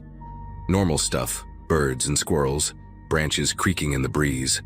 By the time I had my camp stove going and was boiling water for dinner, the sun was getting low. That's when I spotted the smoke rising through the trees, maybe 200 yards away. Another fire pit, 3 figures moving around it. They weren't making any noise, which seemed odd since most campers are pretty chatty once they've settled in for the evening. I tried to get a better look while I ate my rehydrated pasta, squinting through the trees as darkness crept in. 2 men and a woman, from what I could tell. They had this weird way of moving around their fire, deliberate, almost choreographed, like they were following some kind of pattern. No tents that I could see, just the 3 of them standing there. The woman had long hair that caught the firelight when she turned, and one of the men was tall, really tall, maybe 6'5" or more. The shorter guy kept pacing in this tight circle, clockwise, always clockwise. I told myself they were probably just day hikers who'd stayed too late and were warming up before heading back to the parking area. But they had no backpacks, no gear at all that I could spot. Just regular clothes, jeans and dark jackets. Not exactly standard hiking attire. Around 9 o'clock, I was settling into my sleeping bag with a book when I heard footsteps outside my tent. Not the random rustling of animals, but measured, careful steps on the pine needles and dried leaves. I clicked off my headlamp and listened. The footsteps circled my entire campsite, pausing every few feet.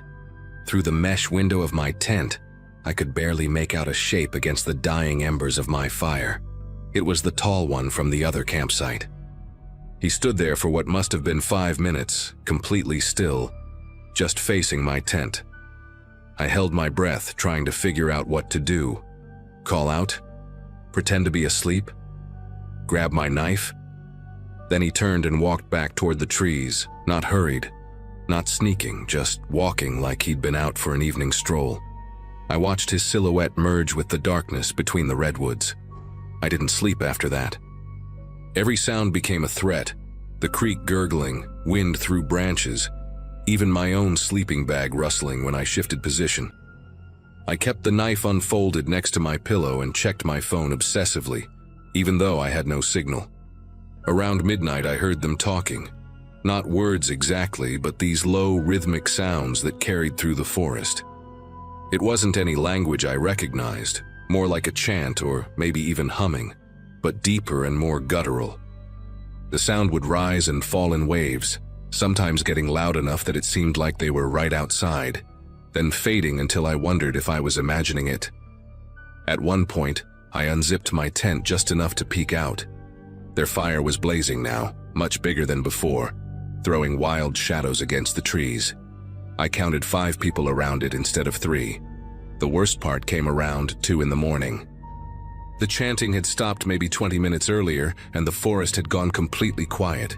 No insects, no birds, nothing. Then I heard my name. Clear as day, someone called out Daniel from the direction of their camp. Not shouting, just speaking it normally, like they were having a conversation.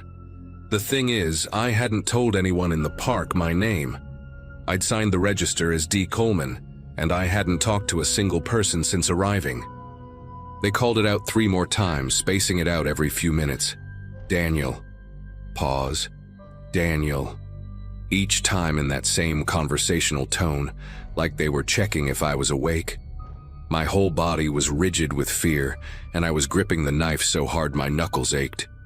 Part of me wanted to pack up right then and hike out in the dark, but the thought of walking past their camp to reach the trail made that impossible.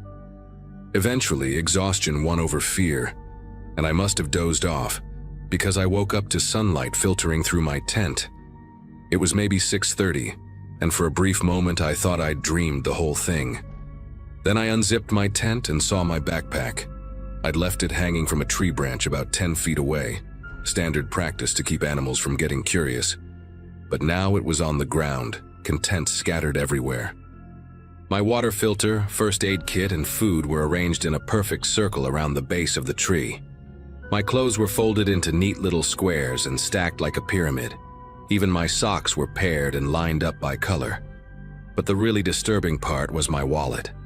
Every single card had been removed and planted in the dirt like little tombstones, all facing my tent. My driver's license was front and center, and behind it my credit cards, insurance card, even my library card, all standing upright in perfect rows. I started throwing everything back into my pack, not caring about organization, just wanting to get out of there. That's when I noticed the other thing, footprints everywhere around my campsite, Dozens of them, overlapping, circling. They'd walked around my tent all night over and over. Some of the prints were bare feet, which made no sense given how cold it got. As I was cramming my sleeping bag into its stuff sack, I glanced toward where their camp had been. Nothing. No sign anyone had been there at all. The fire pit looked like it hadn't been used in weeks, full of old leaves and pine needles. I actually walked over to check, thinking maybe I'd gotten turned around, but it was definitely the same spot. The logs they'd been sitting on were covered in undisturbed moss. Even the ground where I'd seen them standing showed no signs of footprints, no disturbance at all. The hike back to my truck took less than 30 minutes. I practically ran most of the way. My pack bounced against my back, half-zipped, with random gear poking out. Every shadow between the trees made me flinch. Every bird call made me walk faster. When I finally burst out of the tree line into the parking area, there were 2 other cars there besides mine. A young couple was just arriving, pulling on their backpacks and chatting about which trail to take. They gave me weird looks, and I realized I probably looked insane. Sweaty, wild-eyed, practically sprinting out of the forest at 7 in the morning. I threw my pack in the truck bed and fumbled for my keys. As I was backing out, I saw something that made me slam on the brakes. There was a piece of paper under my windshield wiper. My hands shook as I got out to grab it. It was a receipt from a gas station in Eureka, dated 3 days ago with my credit card number on it. The same card that had been stuck in the ground at my campsite. The signature line had Daniel written in handwriting that wasn't mine. I'd never been to Eureka. I was in San Francisco 3 days ago and I had the receipts to prove it. But when I checked my phone once I got signal, there it was in my banking app, a charge for $47.83 at a Shell station in Eureka. I called the credit card company right there in the parking lot. But what was I going to say? That someone used my card while it was physically in my possession? The woman on the phone pulled up more charges. A motel in Crescent City, a diner in McKinleyville, all from the past week. All signed with my name but not my handwriting. The amounts were small, nothing that would trigger a fraud alert. She asked if I wanted to dispute them, and I said yes, but I knew how crazy it would sound. The drive home was a blur. I kept checking my mirrors, convinced I'd see that tall figure standing on the side of the road, or those 3 people in another car following me. At every red light, I'd look at the cars around me, searching faces, wondering if they were watching. When I finally got back to my apartment in San Francisco, I deadbolted the door and didn't leave for 2 days. I called in sick to work, ordered groceries online, and spent hours Googling things like suspicious camping encounters and credit card fraud while camping. Nothing matched what happened to me. On the 3rd day, a package arrived that I hadn't ordered. Inside was a Forest Service map of Redwood National Park. Someone had drawn red circles around 7 different camping areas, including the one I'd stayed at. Each circle had a date written next to it. Mine had the correct date. The other 6 were all from the past 2 months. At the bottom of the map, someone had written, "Thanks for visiting," in the same handwriting from the gas station receipt. I did something I'm not proud of. I researched those other dates. Local news, missing person reports, anything I could find. 4 of the 6 dates matched up with missing hiker reports. People who went camping alone and just vanished. Their cars found in parking areas. Their campsites discovered days later with everything neatly arranged but no sign of them. The Park Service blamed it on inexperienced hikers getting lost, wildlife, the usual explanations. But I knew better. Those people at the fire pit, whatever they weren't regular campers. They were something else entirely, and they're still out there. I reported everything to the Park Service and the police, but without evidence. The footprints were just footprints. The receipt could have been a mistake. There was nothing they could do. I still have that map. Sometimes I think about the 2 dates that didn't match any missing persons reports. Maybe those people never reported what happened. Maybe they're like me, sitting in their apartments, trying to convince themselves it was all some elaborate prank while knowing deep down it wasn't.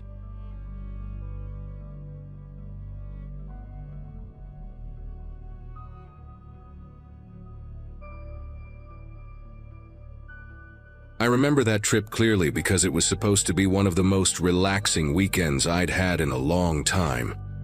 My girlfriend at the time, Emily, had been pushing for a quiet getaway into the woods. We'd both been under pressure at work and figured a couple of nights camping by a small lake would help us reset. I wasn't an experienced outdoorsman, but Emily loved hiking, and she convinced me that being unplugged would do me some good. We packed light, just the tent, a small cooler, and the kind of gear you'd expect from people who weren't exactly survivalists. Our campsite was in a clearing that looked almost staged, like someone had chosen it years ago and kept it hidden from the world. There was enough space for our tent, a ring of stones for a fire pit, and tall pines that surrounded us in a neat semicircle. Beyond the trees, the trail cut deeper into the forest, its dirt path worn but not wide enough for anything larger than a person to walk through. It felt private, safe, even cozy in a strange way. We set up camp in the late afternoon and spent that first night cooking over the fire and listening to the silence broken only by crickets and the occasional splash from the lake. The next morning started calm. Emily wanted to hike farther down the trail to see if it connected to another part of the lake. I wasn't against it, but I moved slower than she did, and she teased me for stopping every few minutes to take in random details. The moss on fallen logs, a bird perched so still it looked fake. About 20 minutes in, though, I noticed something that didn't look like it belonged there. A small cluster of bones, pale against the dark soil. They weren't scattered the way you'd expect if an animal had been torn apart. They were lined up neatly, pointing in the same direction. At first, I thought Emily had seen it too, but she was a few steps ahead, humming to herself. I called her back, and when she crouched beside me, her expression shifted from curiosity to unease almost instantly.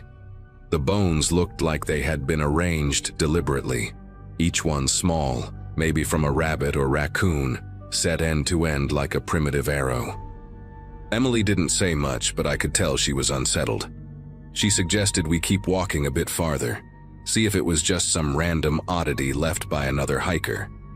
Against my better judgment, I agreed, and we followed the strange arrow deeper into the trail. The farther we went, the more unnerving it became. Every few yards, another cluster of bones appeared, sometimes just 2 or 3, other times a longer line like someone had carefully placed them there hours before. They weren't decayed or buried in leaves. They were stark, fresh-looking, like they'd been bleached in the sun, even though this trail barely got any light through the canopy. The arrangement started to feel purposeful, not random, as if someone was guiding us, or warning us. Emily stopped joking around completely. She kept glancing back toward the campsite even while walking forward. Eventually, the trail of bones shifted direction, curving slightly off the main path. That was the moment Emily insisted we turn back. She muttered something about not wanting to end up in someone's twisted idea of art. We retraced our steps, but the strange thing was that from this angle, the bones looked like they pointed the opposite way, back toward where we had set up our tent. I remember standing there trying to laugh it off, but the idea sank in. Whoever had arranged them hadn't wanted hikers to wander deeper. They'd arranged them to lead directly to us. By the time we got back to the clearing, the sun was already dropping lower, staining the sky in shades of red that made the woods feel heavier and more suffocating. Our tent looked ordinary enough, but the silence pressing down on that little clearing was different now. I half expected to see another line of bones waiting for us, but nothing jumped out at first glance. Emily grabbed my arm and whispered, "Do you see that?" I followed her gaze and noticed a small, pale shape just outside the fire ring. A single bone, clean and deliberate, lying where we hadn't seen one before. We hadn't left the camp unattended for more than an hour, and there hadn't been another soul on that trail. I wanted to pack up and leave right then, but Emily thought maybe someone local was just messing with us, some weird prank to scare campers. I couldn't argue, but the pit in my chest kept growing. As night crept in, every crack of a branch or rustle in the brush sent us spinning around with the weak beam of my flashlight. The forest no longer felt quiet. It felt like it was holding its breath, waiting for us to notice whatever was coming next. That night was one of the longest I've ever lived through. The fire burned low, and every time I tried to add more wood, I swore I could hear footsteps in the brush, retreating as soon as I turned my head. Emily kept whispering that we should leave, but the thought of hiking the narrow trail in pitch black was even worse. We decided to wait until first light. Sleep was out of the question. We sat in silence, clutching the flashlight and listening to the forest breathe around us. When dawn finally broke, I felt a fleeting sense of relief. The forest looked harmless again, just trees and mist rolling off the lake. But then Emily gasped. Just a few feet from our tent, along the edge of the clearing, there was another line of bones. This time it was longer, more deliberate, snaking from the tree line straight toward where we had slept. Whoever or whatever had been leaving them had done it while we were awake, while we were staring into the dark, convinced we were alone. We packed in a rush. I barely cared if we left things behind. I just wanted out. The trail back to the car felt endless, but what shook me the most was realizing that the bones weren't only behind us anymore. As we walked, we noticed fresh ones ahead too, laid out as if predicting our path before we took it. I didn't want to say it out loud, but it felt like someone had been watching us the entire time, mapping every step we took. By the time we reached the parking lot, I couldn't get the gear into the trunk fast enough. We never went back to that lake. In fact, I haven't camped since. Emily and I eventually broke up, but sometimes we still talk, and almost every conversation drifts back to that weekend. We can't explain how anyone could have gotten so close without us hearing, or why they wanted to mark our movements with those bones. The only thing I know for sure is that someone out there wanted us to find them, and they wanted us to understand we'd been followed all along.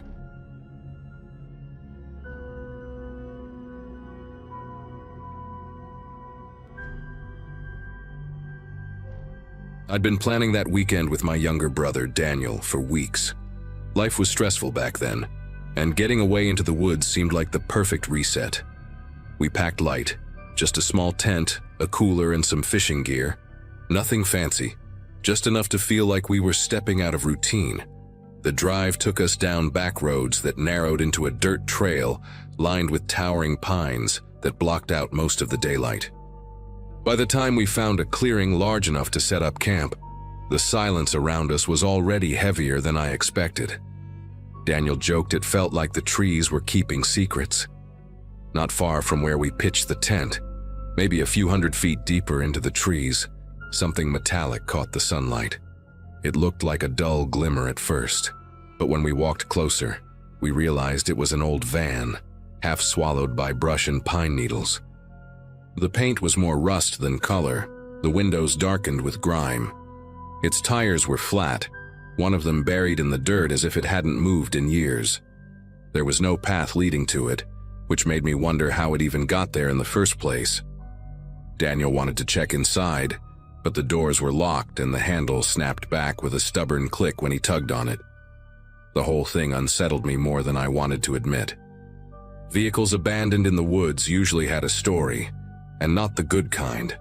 My mind went to missing person cases I'd read about, people who vanished in remote areas, their belongings found months or years later. Daniel shrugged it off, saying it was just some hunter's junk that got left behind. But the van's presence gnawed at me.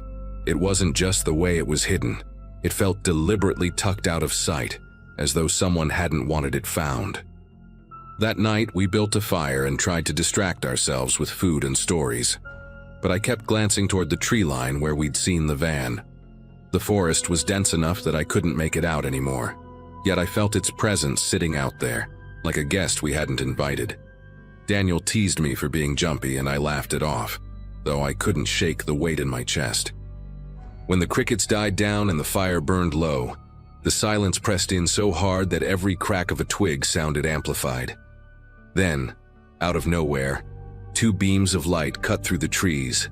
Headlights, bright and unwavering, pointed straight into our campsite. Daniel jumped up first, shielding his eyes against the sudden brightness, while I sat frozen on the log we'd been using as a bench. The van was impossible to see through the glare. but I knew those lights were coming from exactly where it had been sitting. My first thought was that someone must have been inside it the entire time we'd been out here. That possibility hit me harder than anything supernatural, someone watching us for hours, waiting until it was dark enough to make themselves known. The air felt heavier, like the woods themselves were holding their breath. I grabbed the hatchet we'd brought for splitting wood, though it felt ridiculously small in my hands. Daniel whispered, asking if we should yell or shine our flashlight back, but I couldn't answer. All I could think about was how silent it was around us. No engine hum, no crunch of tires, nothing but those blinding beams cutting across the trees. They didn't flicker, didn't move, just stayed locked on us. I finally muttered that we should get into the tent, but the idea of hiding in thin nylon made me feel exposed, like prey under a spotlight. Minutes dragged out, each one stretched so thin it felt like an hour. The fire had burned down to glowing embers, and the smoke curled through the light in pale ribbons. Daniel tried shouting, his voice cracking when he demanded to know who was out there. No reply. The lights didn't blink. My heart pounded so loudly it almost drowned out the quiet, and every instinct screamed to leave, but the trail back to the car was pitch black, and I couldn't shake the image of someone waiting along it. We stayed rooted there, caught between fight and flight, with no good option. Then, as suddenly as they'd flared on, the headlights cut out. The darkness slammed back around us, thicker than before, and I realized just how deep into the woods we really were. Daniel swore under his breath and fumbled for the flashlight, sweeping the beam through the trees, but there was nothing. No van, no sound of movement, just rows of pines standing like silent witnesses. The space where the lights had been shining looked empty, too empty, as though the forest itself had swallowed the van whole. Neither of us slept much after that. Every sound carried through the trees, an owl calling, branches creaking, and each one felt like proof that someone was still out there, just beyond the circle of our light. Daniel wanted to pack up and leave right then, but hiking back through the forest at night felt like walking straight into a trap. We ended up sitting with our backs to each other, scanning in opposite directions until the first hint of dawn touched the horizon. That faint glow was the first time all night I felt like the world hadn't caved in on us. When daylight finally spread through the clearing, the woods looked almost ordinary again, but the unease never lifted. We went straight to where the van had been, expecting to see it exactly as before. Rusted, swallowed by vines, lifeless, only it wasn't there anymore. The patch of ground was disturbed, pine needles pushed aside, and deep tracks cut through the dirt like someone had forced the thing back into motion overnight. I stared at those tire marks until my throat tightened, because I knew we hadn't heard an engine or anything move. It shouldn't have been possible. We didn't bother cooking breakfast. We shoved everything into the trunk and left in silence, neither of us wanting to be the first to admit how badly that night had shaken us. The whole drive back, Daniel kept glancing in the rearview mirror like he half expected to see headlights following us. I wanted to reassure him, but my mind kept circling back to the same thought. If that van had been abandoned for years, then who had been inside? And why wait until the dead of night to make their presence known? It's been years since that trip, and I still think about those headlights. They weren't just beams cutting through the trees. They felt aimed at us with intention, like we'd been chosen to see them. I've camped a few times since, but never in that area, and never without remembering the glow of those lights pinning us in place. People laugh when I mention it, chalking it up to some backwoods drifter messing around. Maybe they're right. But sometimes late at night when a car passes my house and its headlights sweep across my window, I'm right back in those pines, staring into that blinding glow, wondering who or what was watching us.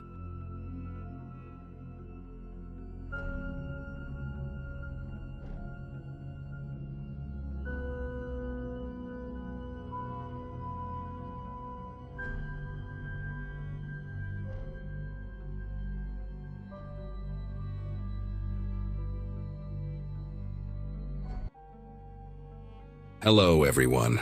Before we start, make sure to like and subscribe to the channel, and leave a comment with where you're from and what time you're watching. That way, YouTube will keep showing you stories just like this one. Now, let's begin. I've been hauling freight across Wyoming for about 15 years now, and nothing quite prepared me for what happened that October night in 2018.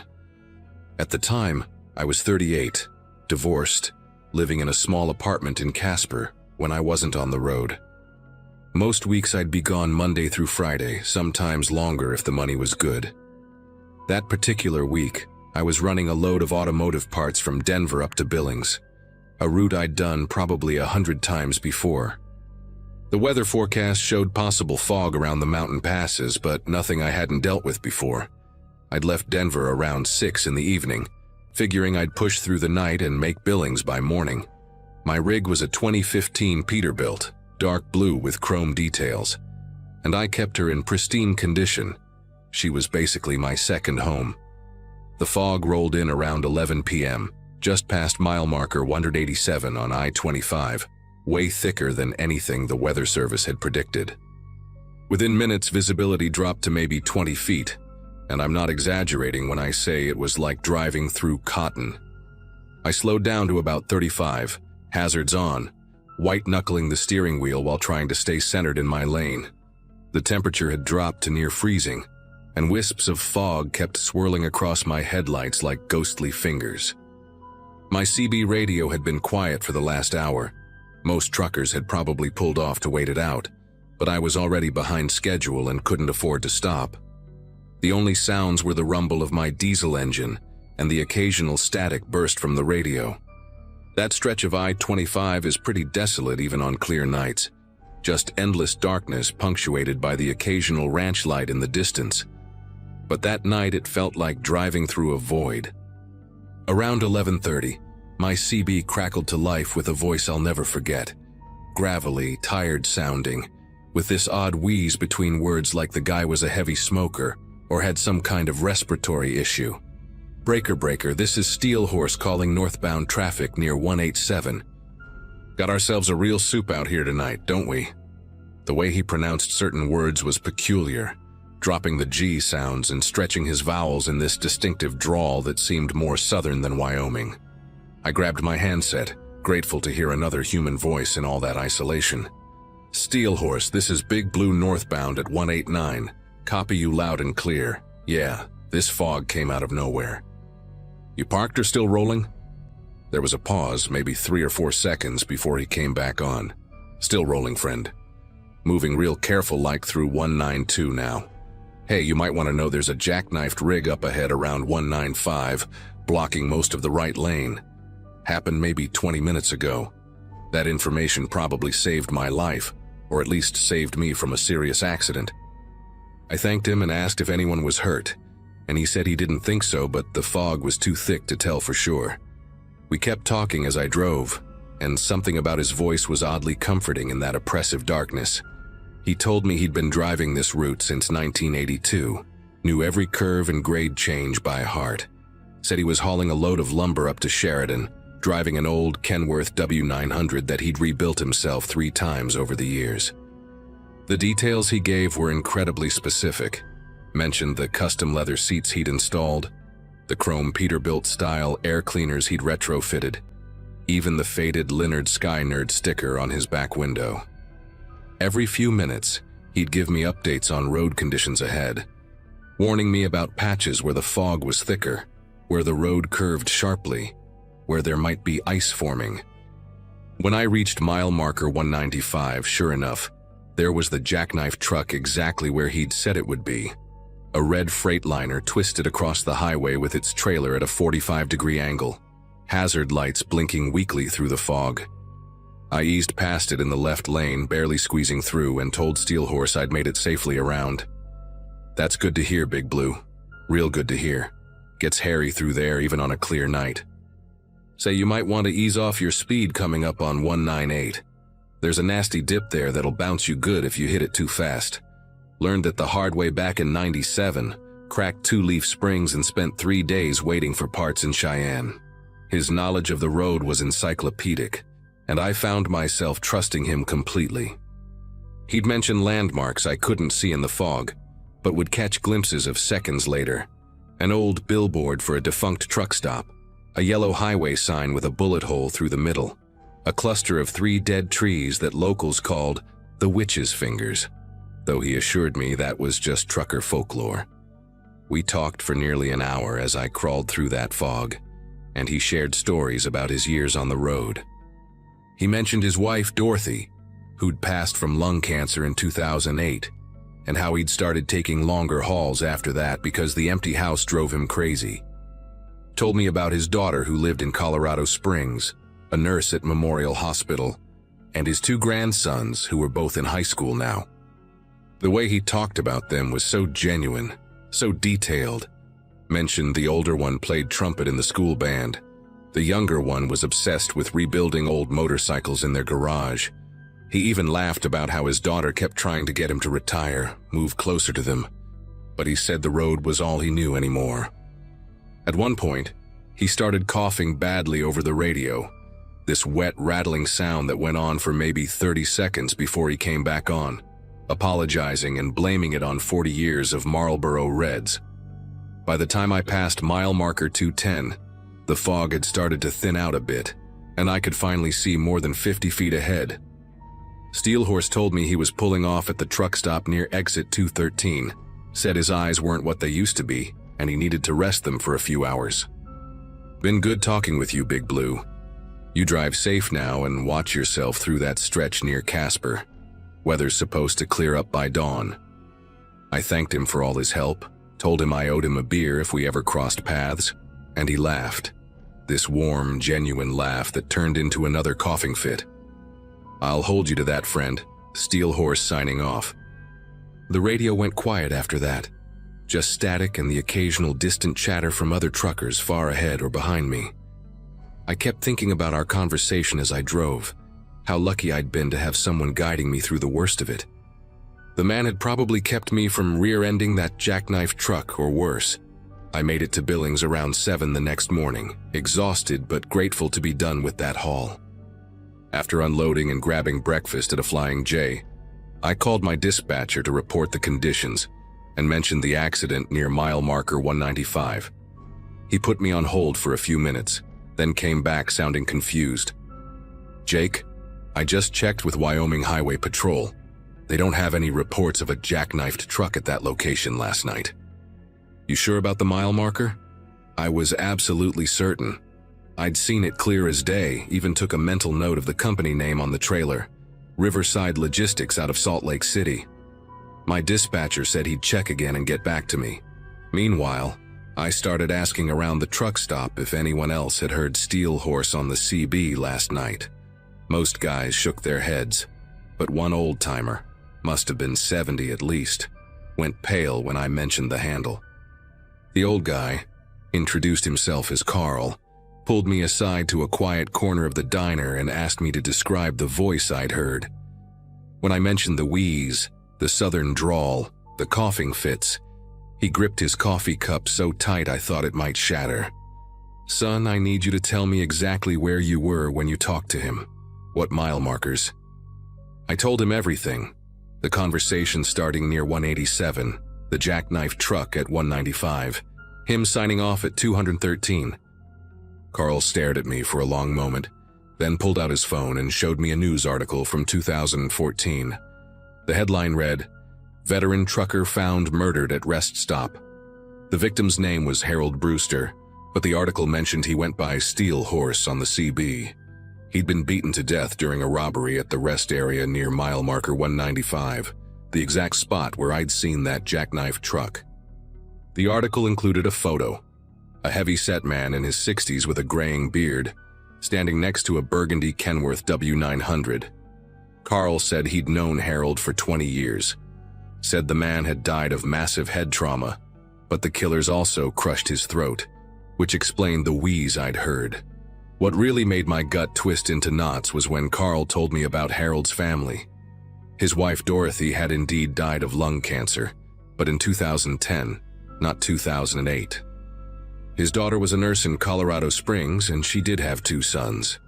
The details were all accurate but slightly off, like someone recounting memories through a foggy glass. Carl said Harold had been a chain smoker, Marlboro Reds specifically, and knew that stretch of I-25 better than anyone.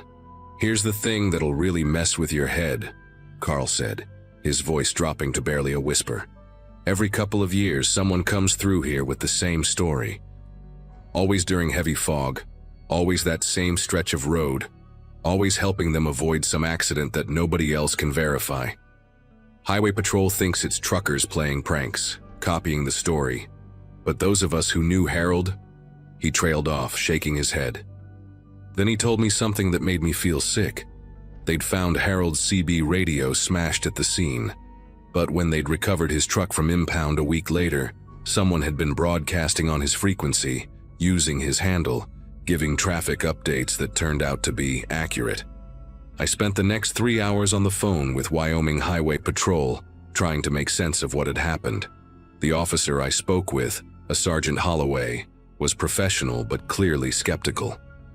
He confirmed that Harold Brewster had been murdered at that rest area in 2014, and yes, there had been reports over the years of someone using his CB handle during foggy conditions. When I insisted about the jackknife truck, he had me describe it in detail: the red Freightliner, the Riverside logistics trailer, the exact position across the highway. He put me on hold for nearly 20 minutes, and when he came back, his tone had changed completely. "Mr. Morrison, we just pulled surveillance footage from a traffic camera at mile marker 194. There's no truck there, hasn't been all night. But," he paused, and I could hear papers shuffling. "In 2014, the night Harold Brewster was killed, there was a jackknife truck at that exact location. Red Freightliner, Riverside Logistics. Driver walked away uninjured, but it took 6 hours to clear the scene. Harold had stopped to help redirect traffic around it when he was attacked." The sergeant asked if I'd been drinking, taking any medication, if I was tired. I understood his skepticism, but I knew what I'd seen, what I'd heard. The part that haunts me most came when Sergeant Holloway checked the radio logs. The FBI had been involved in the original murder investigation because it crossed state lines, and they'd monitored CB frequencies in that area for months afterward, trying to catch the killers. He said their equipment showed anomalous broadcasts on Channel 19 last night, precisely matching the times I'd claimed to be talking with Steelhorse. The transmission source couldn't be triangulated. It seemed to originate from multiple points along the highway simultaneously, which was technically impossible. But the audio was there, recorded on their automated systems. They even played back a fragment for me over the phone, and hearing that wheezing voice again made me physically ill. The sergeant said they'd had 5 similar incidents since 2014, always during heavy fog, always with truckers who'd never heard the original story. Each time, the phantom broadcasts had helped drivers avoid real hazards: black ice, debris, disabled vehicles, that appeared on that stretch shortly after the warnings were given. They'd investigated extensively, thinking someone was playing an elaborate hoax, but could never find a source. The FBI tech specialist said the broadcasts showed characteristics of old analog equipment, specifically a Cobra 29 LTD Classic from the early 1980s, the exact model Harold had been using, which was destroyed at the crime scene. I never drove that stretch of I-25 at night again. Changed my routes, took the financial hit, didn't care what dispatch thought about it. But I did some research on my own, spent weeks going through old forums, police reports, newspaper archives. Found out that Harold's killers were never caught, though there'd been 2 suspects, drifters who'd been robbing truckers along that corridor. Both died in a car accident near mile marker 195 in 2016, their vehicle sliding off the road during a fog similar to the one I'd driven through. No other vehicles involved, no explanation for why they'd lost control. The accident report noted that several truckers had called in warnings about erratic driving from that vehicle minutes before it crashed, but the callers had all used different handles, and none could be traced. I also learned that Harold's daughter had tried for years to get a memorial marker placed at mile marker 195, but the state kept denying the request due to safety concerns about drivers stopping on that dangerous stretch. She finally gave up in 2017, the same year the mysterious broadcasts became more frequent. I'm sharing this story because I need people to understand that I'm not crazy, that something inexplicable happened that night. Maybe it was someone with sophisticated equipment playing an elaborate game. Maybe there's a technical explanation for those impossible broadcasts. But I know what I experienced, and I know that voice saved me from hitting that jackknife truck, even if that truck existed in some other time. Carl, the old-timer from the truck stop, called me a few months later to say another driver had come through with an almost identical story. This time, Steelhorse had warned about a chemical spill that hadn't happened yet, but occurred 2 hours later exactly where he'd said. The driver had already rerouted, avoiding a 5-hour hazmat shutdown. The Highway Patrol doesn't investigate these incidents anymore. They just log them and move on. Some truckers now consider it good luck to hear Steelhorse on foggy nights through that stretch. Say it means you'll make it through safely. Others change their routes like I did. All I know is that Harold Brewster was a good man who died trying to help another driver. And maybe, somehow, he's still out there doing exactly that. I don't need to understand it. I'm just grateful that on the worst night of driving in my career, someone was watching out for me, even if that someone had been dead for 4 years.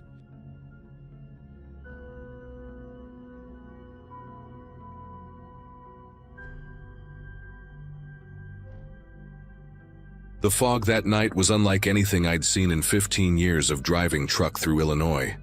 Thick as milk, rolling across Interstate 55 in waves that made the asphalt disappear and reappear like some kind of magic trick. Around 2:30 a.m., somewhere between Bloomington and Springfield, I was pushing my Peterbilt through that soup, hauling 40,000 pounds of automotive parts that needed to be in St. Louis by sunrise. The CB radio had gone quiet an hour earlier. Not even the usual chatter from other night drivers, just static and the occasional crackle when I passed under power lines. My dashboard clock glowed green in the darkness, and I kept checking it because time felt strange in that fog, like minutes were stretching into hours. The heater was blowing full blast but couldn't seem to cut through the damp cold that had settled into the cab. It was 2:40 a.m. exactly when I saw her on the Riverside Road overpass. The sight hit me like a punch to the gut, because nobody, and I mean nobody, stands on an overpass at that hour, unless they're planning something terrible. She was wearing what looked like a white nightgown or maybe a hospital gown, the thin fabric whipping around her legs, even though the air outside was dead still. Her hands gripped the concrete barrier, knuckles visible even from my distance, and she was leaning forward at this awful angle, staring straight down at the highway. But here's what made my throat go dry. She wasn't looking at the road in general.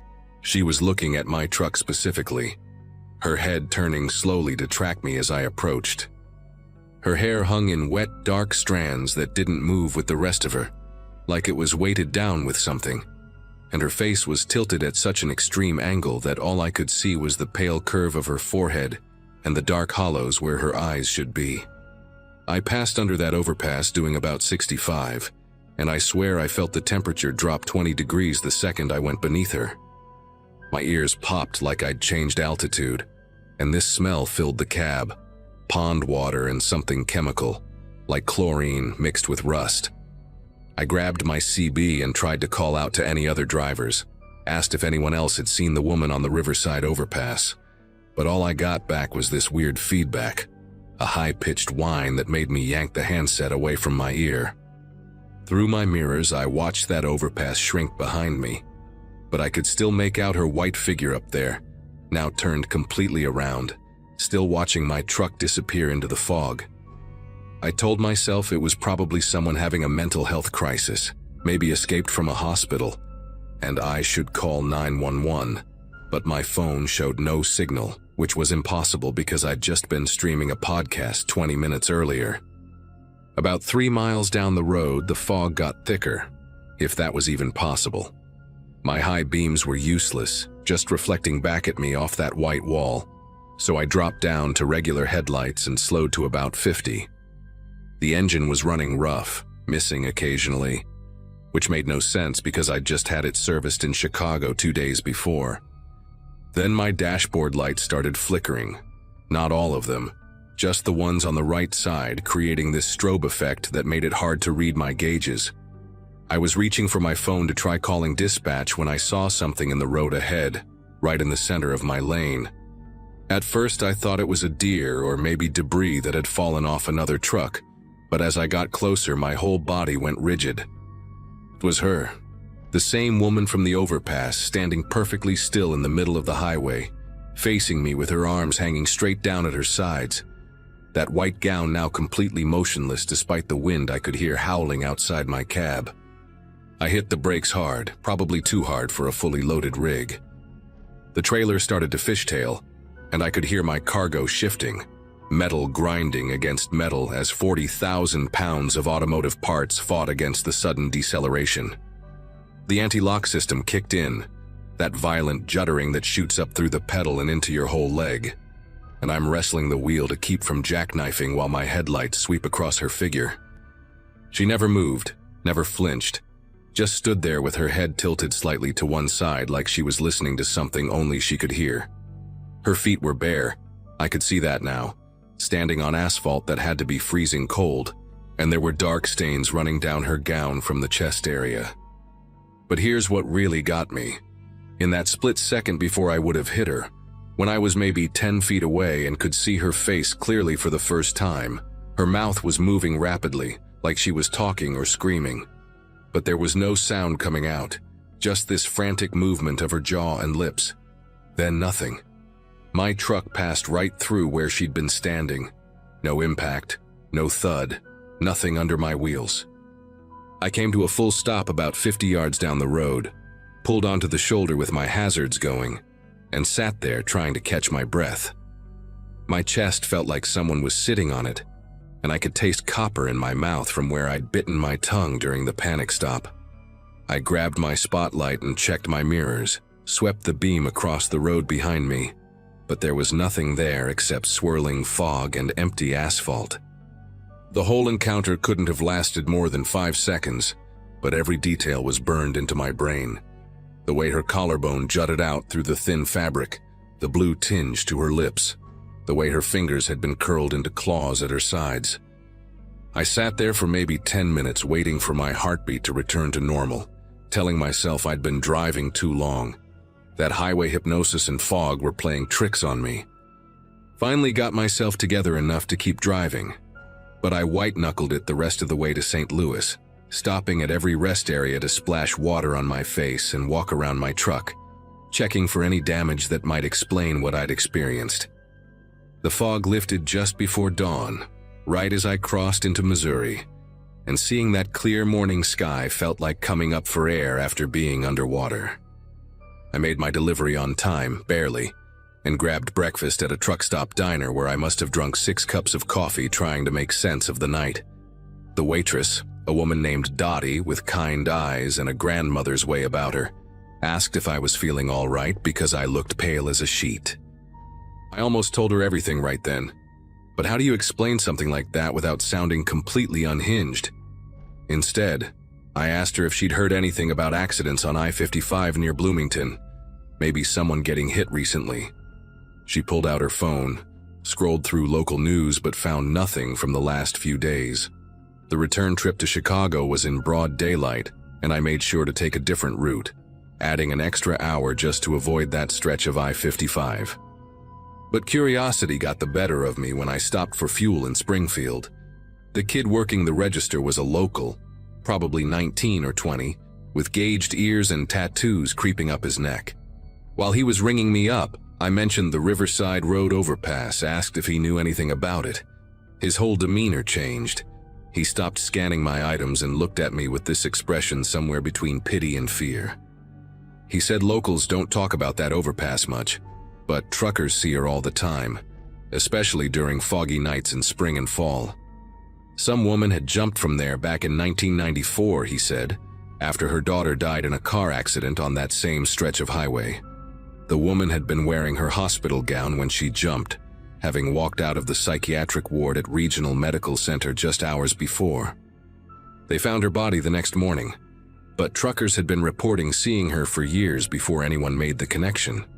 The kid went on to tell me that the state had installed higher barriers on that overpass in 2008 and cameras in 2015, but the sightings never stopped. He pulled up something on his phone, showed me a trucker forum where drivers swap stories about that exact stretch of road. There were dozens of accounts, all describing the same woman in white, the same encounter pattern, first on the overpass, then in the road ahead. Some drivers claimed they'd swerved and crashed trying to avoid her, though the accident reports never mentioned seeing anyone. One post from a driver named Keith from Nebraska really stuck with me. He'd seen her 3 times over 15 years, always in the same spot, always the same sequence. He wrote that the 3rd time he just drove straight through without braking, and she vanished like smoke. But here's what made me go cold all over again. Keith's post was dated 2 weeks before his fatal accident on that same stretch of highway, when his truck went off the road in clear weather with no explanation. I couldn't stop thinking about it during my mandatory rest period at the hotel that night. I kept going over every detail, trying to find some logical explanation that didn't involve accepting what seemed impossible. Maybe there was something about that specific area, electromagnetic fields from power lines, some kind of gas leak that caused hallucinations, or just the perfect storm of fog, exhaustion, and suggestion. I even researched whether certain stretches of highway could create optical illusions, found some stuff about mirages and temperature inversions, but nothing that quite fit what I'd experienced. Around midnight, unable to sleep, I called my buddy Frank, who'd been driving that route for 25 years. When I started describing what happened, he cut me off mid-sentence. He knew exactly what I was talking about, had seen her himself back in 2009. But Frank said something that bothered me even more than the sighting itself. He said the ones who see her multiple times always end up having accidents on that road, not always fatal, but always bad enough to end their driving careers. It was like she was marking drivers somehow, he said, though he couldn't explain what he meant by that. For the next 3 months, I managed to avoid that route entirely, taking longer hauls that kept me away from central Illinois. The company dispatcher, a guy named Tony who'd been routing trucks since before I started driving, never questioned my sudden preference for northern routes, which made me wonder if he knew something. But in August, I got cornered into taking a rush delivery to Memphis, and the only way to make the deadline was straight down I-55. I told myself I'd be fine. It was a clear summer afternoon, no fog, perfect visibility. I even had another driver, a friend named Paul, riding along because his truck was in the shop. We were laughing about something stupid on the radio when we approached that overpass, but the laughter died in my throat when I saw her. Broad daylight, 3 p.m., cars everywhere, and there she was in the same spot, same position, same white gown. But this time, her face was turned up toward the sun, and I could see her features clearly. Hollow cheeks, dark circles under empty eyes, and a mouth open in what looked like a silent scream. Paul saw her too, grabbed my arm so hard he left bruises, kept saying what the hell over and over. We both saw her turn her head to follow our truck as we passed under. That was my last run on I-55. I switched companies 2 weeks later, took a pay cut to drive regional routes in Michigan, where the longest stretch of highway is maybe 2 hours. Paul quit driving altogether, went back to construction work despite his bad back. We never talked about what we saw after that day, but I heard from Tony that 3 more drivers had reported seeing her that same week in August, all in broad daylight, all describing the exact same details. The company quietly started routing newer drivers around that stretch, adding miles and hours to delivery times without explanation. The official word was construction delays, but there hasn't been any construction there in years. I still drive, still love the job most days, but sometimes when I'm passing under an overpass at night, especially when there's fog, I grip the wheel a little tighter and try not to look up. Whatever that woman was, ghost, hallucination, mass hysteria, or something else, she changed something fundamental about how I see the road. The highway isn't just asphalt and white lines anymore. It's a place where terrible things leave marks that won't fade, where trauma seems to replay itself for reasons none of us can understand.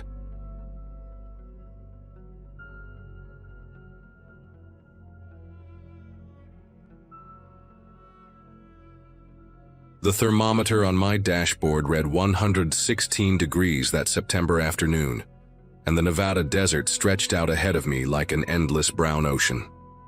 8 years of driving 18-wheelers through this wasteland had taught me to respect the heat, but that particular day felt different, meaner somehow. My Peterbilt was loaded with construction materials bound for Las Vegas, and I was making good time on Highway 95, about 30 miles south of Tonopah. The AC struggled to keep up, blowing lukewarm air that barely cut through the oppressive temperature inside the cab. Radio reception had died about 20 minutes back, leaving me with nothing but engine noise and the hypnotic whine of tires on superheated asphalt. That stretch of road is notorious among truckers. 60 miles of nothing but Joshua trees, dried lake beds, and the occasional roadside memorial marking where someone's luck ran out. The isolation gets to you after a while, makes you start seeing things in the heat mirages that dance on the horizon. When I first spotted the figure walking along the shoulder, my brain refused to process it properly. Nobody walks out there, not in September, not in that kind of heat, not 30 miles from the nearest anything. But as my rig ate up the distance between us, the shape resolved into a young woman, maybe 22 or 23, trudging southbound with her head down. She wore faded jeans and a green t-shirt that had some indie band's logo peeling off the front, the Desert Ghosts or something like that.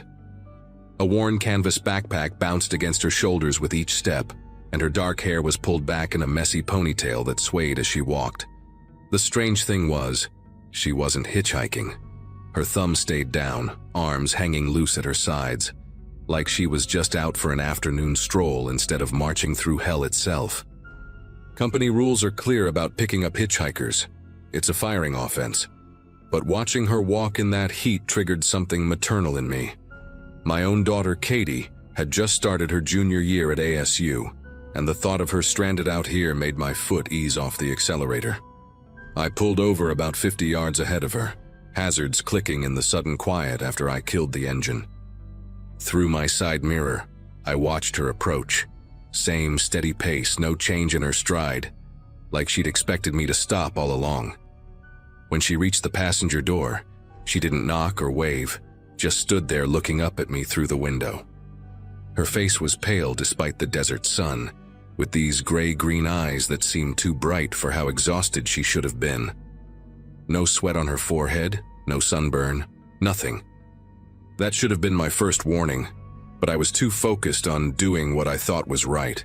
I leaned over and popped the door open, and she climbed up into the cab with surprising ease for someone who'd been walking in that heat. The leather seat creaked as she settled in, placing her backpack carefully between her feet like it contained something fragile. "Thanks," she said, and her voice had this odd quality to it. Not quite hoarse, but hollow somehow, like an echo in an empty room. She didn't offer her name or ask mine, just sat there staring straight ahead through the windshield. I pulled back onto the highway, building speed slowly to let the AC catch up. The cab filled with that awkward silence you get when strangers share a small space, broken only by the rumble of the engine and the whisper of cold air from the vents. I tried to make conversation, asked her where she was headed, but she just mumbled south and kept her eyes fixed on the road ahead. Her hands rested on her thighs, fingers splayed out flat against the denim, and I noticed her nails were painted this chipped purple color that reminded me of desert lupines. The smell in the cab changed too, not unpleasant exactly, but different, like sage and dust and something else I couldn't place, something that made me crack my window despite the heat outside. We drove like that for maybe 10 minutes, the speedometer holding steady at 65 while the mile markers ticked by. I kept glancing at her in my peripheral vision, trying to figure out what felt so wrong about the whole situation. She never shifted position, never adjusted the air vent pointed at her face, never reached for the water bottle I'd offered. Just sat there like a mannequin, barely even blinking. The GPS showed we were coming up on Goldfield in about 40 miles, and I figured I'd drop her there, let her find another ride or catch a Greyhound. But then she moved for the first time since getting in, turning her head slowly to look out the passenger window. We were passing one of those roadside memorial crosses. White wood bleached even whiter by the sun, plastic flowers faded to gray, somebody's name on a small metal plaque that I couldn't read at highway speed. They're all over Nevada highways, marking spots where accidents happened, where somebody's story ended. "Pull over," she said suddenly, her voice sharper than before.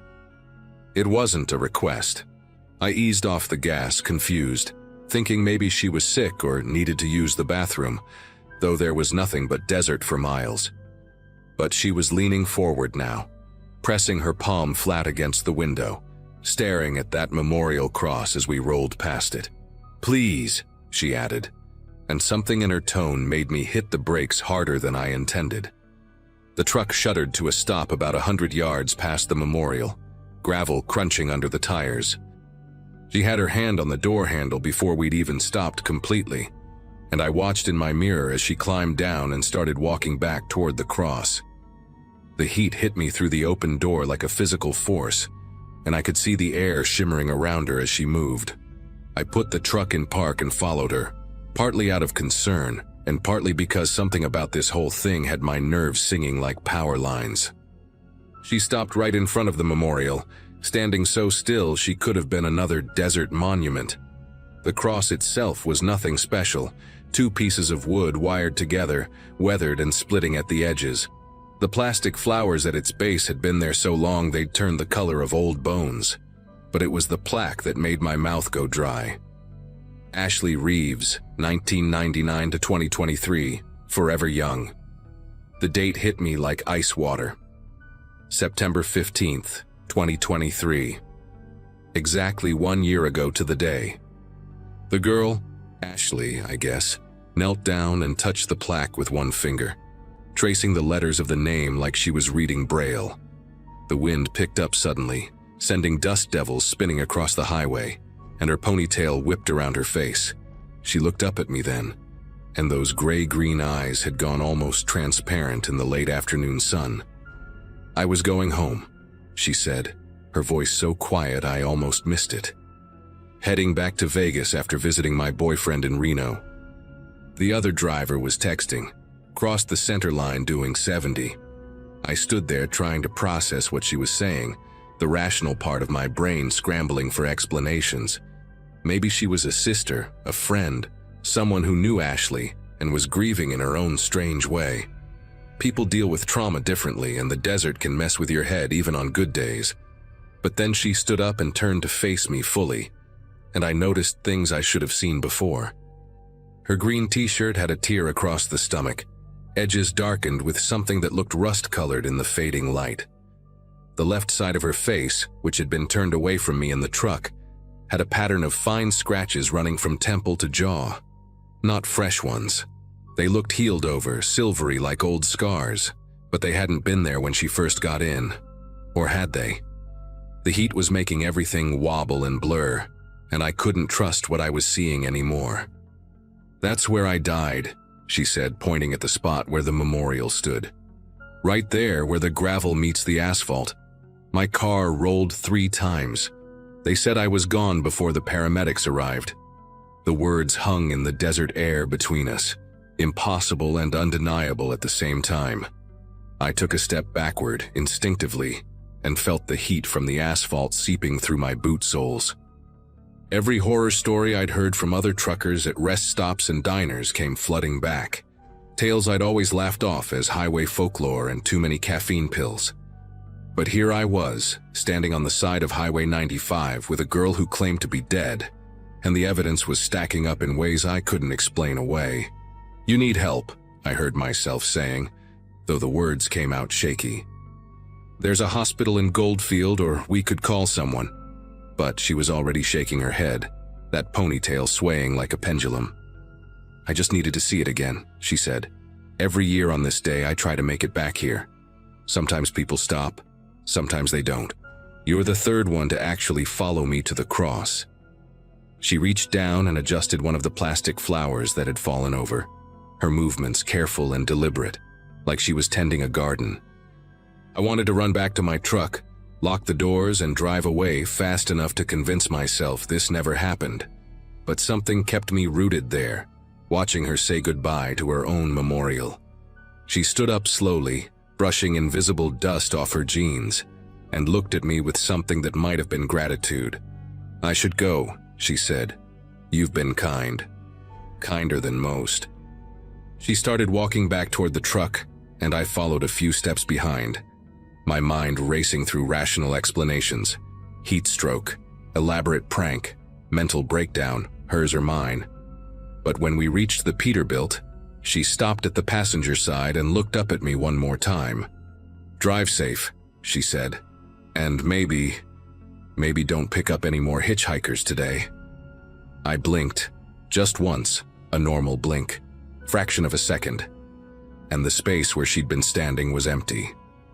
No footprints in the gravel, no shadow moving across the desert. The passenger door was closed, though I hadn't heard it shut. I climbed back into my cab with legs that felt like water, fumbling with my seatbelt like I'd forgotten how buckles worked. The seat where she'd been sitting showed no indentation in the leather, no warmth from a body that had been there just minutes ago. But that smell lingered, sage and dust and something else, stronger now. I grabbed my phone from the center console, hands trembling as I Googled Ashley Reeves Nevada car accident 2023. The signal was weak, but the search loaded eventually. Third result down, a news article from the Tonopah Times-Bonanza. Young woman killed in head-on collision on Highway 95, September 15, 2023. The other driver survived with minor injuries. There was a photo, the same gray-green eyes, the same dark hair, though styled differently. Ashley Marie Reeves, aged 23, originally from Las Vegas. The article mentioned she'd been visiting her boyfriend Brandon in Reno and was driving home when the accident occurred. Every detail matched what she'd told me, down to the other driver texting. My stomach churned as I read the last line. Reeves was pronounced dead at the scene after her vehicle rolled multiple times. I sat there for another 20 minutes, engine idling, watching the sun sink toward the mountains and paint everything orange and red. Other vehicles passed occasionally, a few cars, another semi, an RV with bikes strapped to the back, but none of them slowed near the memorial. Finally, I put the truck in gear and continued south, driving slower than usual, checking my mirrors constantly. The rest of the trip to Vegas felt like moving through a dream. I delivered my load, grabbed a motel room, and didn't sleep at all that night. The next morning, I called my dispatcher and requested a different route. Been driving the eastern corridors ever since, Utah, Arizona, New Mexico. But every September 15th, no matter where I am, I think about Ashley Reeves standing by that cross. I've never told anyone at work, obviously, but sometimes at truck stops, I hear other drivers mention Highway 95. They talk about a young woman walking alone in the heat, about picking up a quiet passenger near Tonopah. They always end the same way, looking back to find an empty seat. I just nod and change the subject. Some things you carry alone, even if you're not the only one carrying them.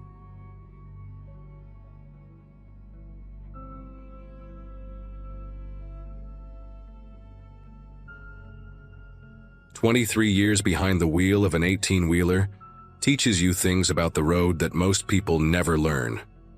February 2022 was just another month of hauling loads across state lines, another month of truck stops and weigh stations, another month of keeping America moving. At 51, with a bad knee from an old loading dock injury and a photo of my kids taped to the dashboard, I was just trying to make my miles and get home safe. That particular night, I was running furniture from Louisville down to Nashville, taking Highway 31E through the Kentucky countryside. The route takes you through some lonely stretches, especially that section between Bardstown and Hodgenville, where civilization thins out and the woods crowd right up to the asphalt.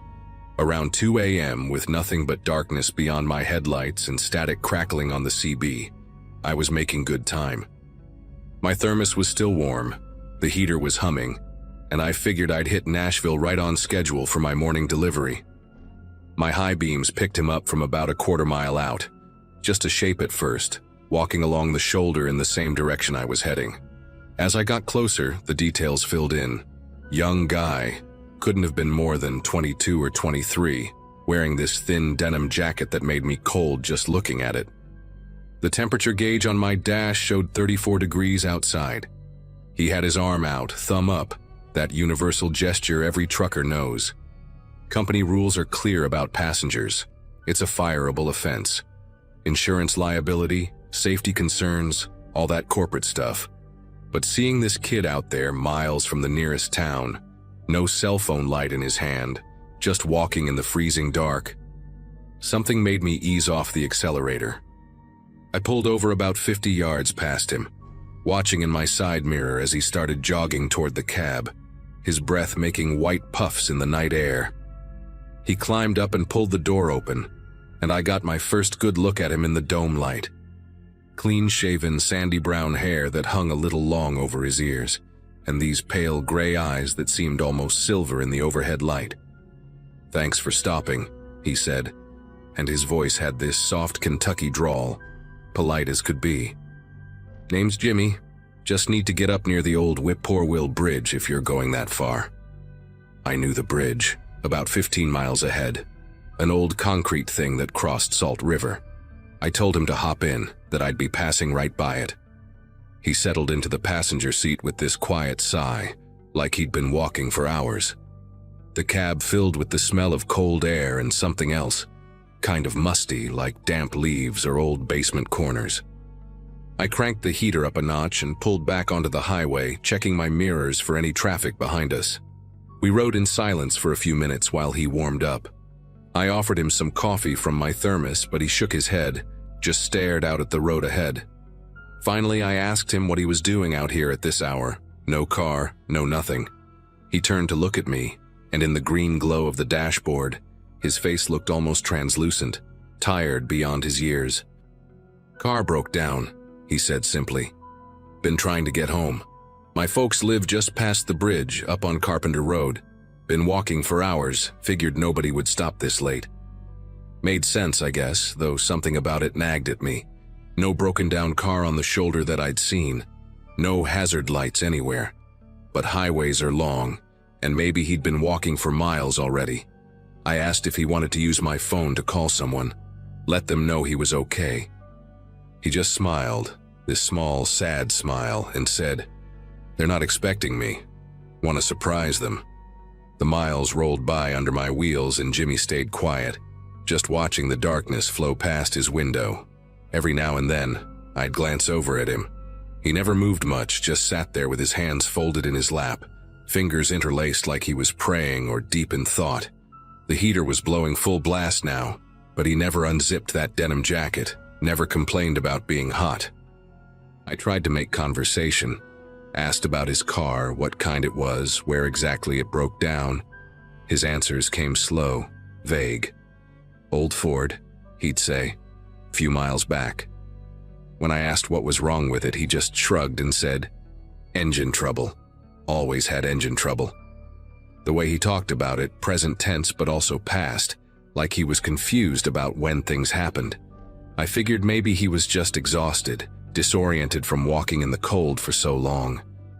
About 10 miles from the bridge, things got strange. Not supernatural strange, just wrong.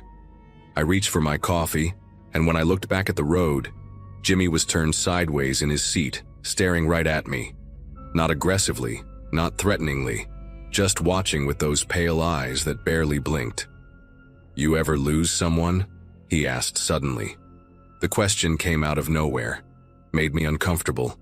I told him sure, everyone loses people eventually. "No," he said, shaking his head slowly. "I mean really lose them. Like 1 second they're there and the next they're just gone. No goodbye, no last words, just gone." His voice had this hollow quality to it, like an echo in an empty room. I mumbled something about how that must be hard, trying to keep things light, professional. But he kept staring, kept talking. "The bridge," he said. "That's where it happened, where everything changed. You know about the bridge?" I told him I'd driven over it plenty of times, nothing special about it. He turned back to face forward, and I swear the temperature in the cab dropped 10 degrees. 5 miles from Whippoorwill Bridge, and I was counting every one of them. Jimmy had gone silent again, but it was a different kind of quiet now. Heavy, expectant. The dashboard clock read 2:47 a.m. I remember that specifically because I kept checking it, wondering how time seemed to be crawling. The road was empty except for us, just my headlights cutting through the darkness and the occasional reflective marker flashing by. Then Jimmy started talking again, but not to me. He was mumbling, having a conversation with someone who wasn't there. I know, he'd say. "Almost there. Almost home." I asked who he was talking to, and he looked at me like he'd forgotten I was there. "Nobody," he said, just thinking out loud. But he kept doing it, these half-whispered responses to questions only he could hear. My knuckles were white on the steering wheel. Everything in my gut was screaming that something was wrong with this whole situation. But what was I going to do? Kick him out on a dark highway in the middle of nowhere? The bridge finally came into view, just a dark shape against the slightly lighter sky. Old concrete and steel. Nothing remarkable except for how isolated it was. No houses nearby, no lights. Just woods on both sides. Jimmy sat up straighter, leaning forward like a dog that knows it's almost home. "Right here," he said, his voice urgent now. "Pull over right before the bridge. This is perfect." I eased the truck onto the shoulder, gravel crunching under the tires. Before I'd even come to a complete stop, Jimmy had his hand on the door handle. "Thanks," he said, and for the first time since he'd gotten in, he smiled. A real, genuine smile that transformed his whole face. "You don't know what this means. Getting back here, getting home." He pushed the door open, and the dome light came on. I turned to grab my logbook to note the stop, company habit, and when I looked back, the passenger door was swinging closed. But Jimmy wasn't walking away from the truck. He wasn't anywhere. I sat there for maybe 30 seconds, engine idling, trying to process what just happened. The dome light had gone off when the door closed, leaving me in darkness except for the dashboard glow. I grabbed my flashlight from the side pocket and jumped out, scanning the area around the truck. Nothing. No footprints in the gravel, no figure walking toward the woods. No Jimmy. The air outside was bitter cold and absolutely still, not even wind in the trees. I walked around the entire truck twice, checked underneath with the flashlight, even looked up at the sleeper cab thinking maybe somehow he'd climbed up there.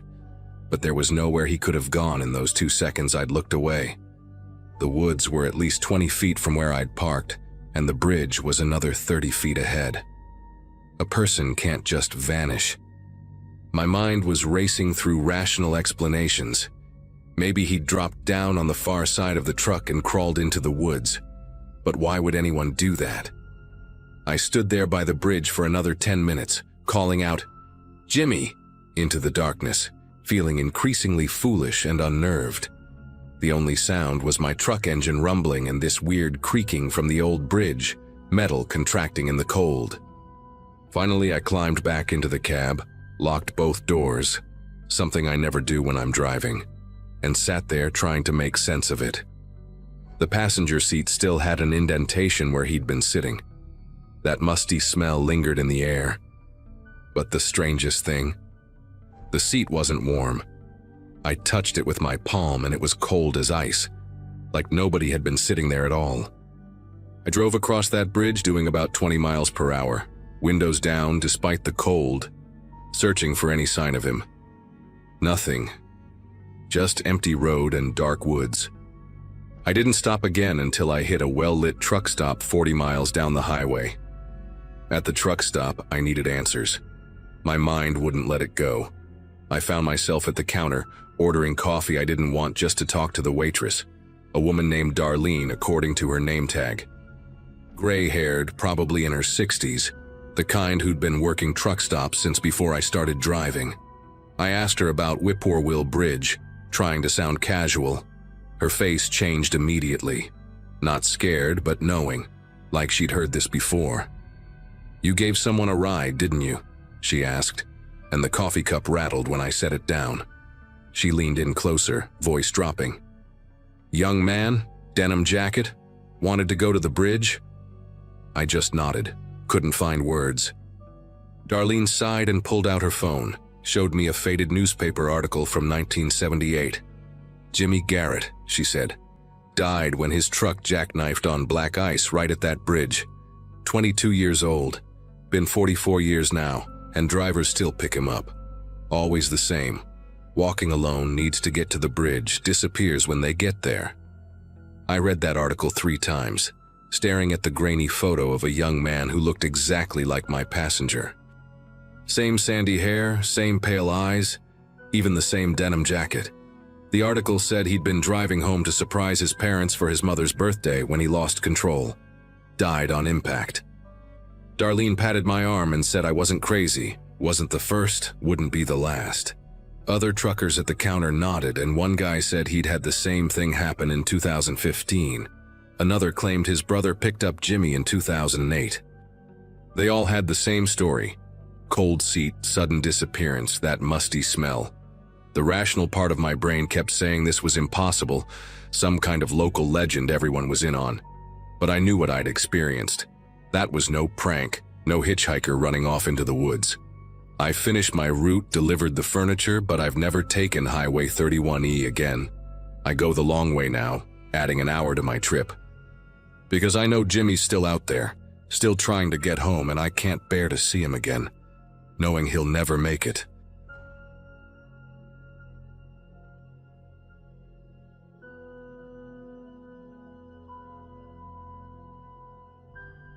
"4 months ago, I was hauling a load of frozen goods from Houston to San Antonio. Something I'd been doing for about 8 years since I got my CDL. The trucking life suited me just fine. Decent money, independence, and I actually enjoyed the solitude of those long Texas highways at night. I was 34, divorced, no kids, and honestly preferred the company of my CB radio buddies to most people I knew in real life. That particular night in early March started like any other run, checking my rig at the depot, grabbing a thermos of black coffee, and hitting the road around 11 p.m. to avoid the morning traffic. The weather was clear, just a slight breeze coming in from the Gulf, and I remember thinking it was one of those perfect nights for driving, where you could see every star in that big Texas sky. Highway 281 between Blanco and Johnson City was a route I knew well, but I always stayed alert through that particular stretch because other drivers had warned me about it over the years. They called it Robbery Alley on the CB channels, said there'd been problems with hijackings going back decades, trucks getting forced off the road and robbed of their cargo. Thing about that section of 281 is that it's isolated. Lots of curves and hills, barely any cell service, and the few ranch roads that branch off lead to nothing but darkness and cattle gates. I kept my doors locked, maintained a steady speed around 65, and always had my phone charging in case I needed to call 911 quickly. That night, I just passed mile marker 42 when I noticed headlights in my mirrors, coming up fast behind me, which wasn't unusual. But then they started flashing their high beams repeatedly, the universal signal that something's wrong. The vehicle pulled alongside me and I could make out it was an old pickup truck, maybe from the 70s, one of those Ford F-150s with the round headlights and that boxy shape they used to have. The driver was waving frantically out his window, pointing at my trailer like something was seriously wrong back there. Maybe a door swinging open or a tire about to blow. Now I'd heard every trick in the book about how hijackers operate. They get you to stop by pretending there's an emergency, then they rob you blind once you're out of the cab. But this guy seemed genuinely panicked, not aggressive, and he kept falling back behind me, then speeding up alongside again, still waving and pointing. I couldn't see his face clearly in the darkness, just the outline of what looked like a baseball cap and a plaid shirt. But something about his desperation made me ease off the accelerator just a bit, though I sure as hell wasn't planning to stop completely. grabbed my CB and tried channel 19, the standard trucker frequency, calling out for anyone else on this stretch who might be able to verify what this pickup driver was seeing. Breaker, breaker. This is Ice Queen northbound on 281 near mile 42. Got a four-wheeler trying to flag me down? Anyone got eyes on my 6? Nothing but static came back, which was strange because usually there's at least some chatter, even at that hour. The pickup was still beside me. Now the driver was honking his horn in short bursts. 3 quick honks, pause, 3 more, like some kind of code. I checked all my mirrors, my gauges. Everything looked normal from where I sat. Tire pressure good, engine temperature fine, no warning lights on the dash. But this guy wouldn't give up, and now he was slowing down, falling back again. And I watched in my mirror as his headlights started to fade, getting dimmer and dimmer, even though he couldn't have been more than 50 feet behind me. Then the strangest thing happened. Those headlights just disappeared completely, like someone had switched them off, except there was nowhere for that truck to go. The road behind me was straight for at least a quarter mile. No exits, no shoulders wide enough to pull off. Just guardrails and a steep drop into scrub brush on both sides.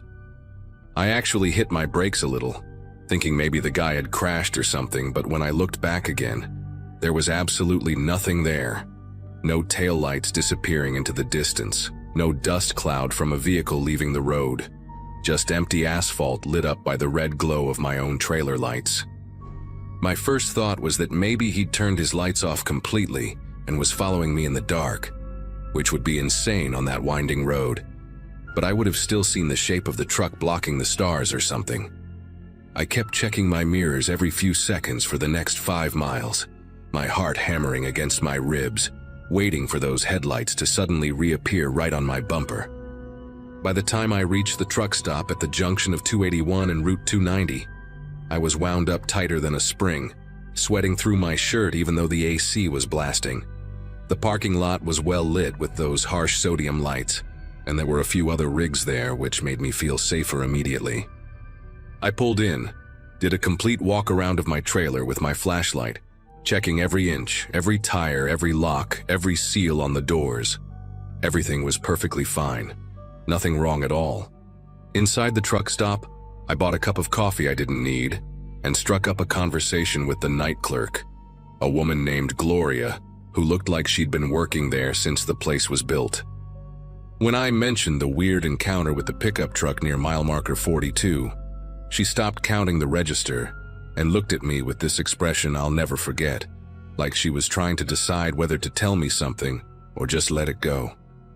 "Honey," she finally said, leaning across the counter, "you're about the 20th driver this year who's told me that exact same story about that exact same spot." Gloria poured herself a coffee and told me what she knew, speaking in that matter-of-fact Texas drawl that made everything sound both casual and deadly serious at the same time. According to her, back in 1987, there was an attempted hijacking at that exact location, right around mile marker 42, where the road curves and dips into a little valley.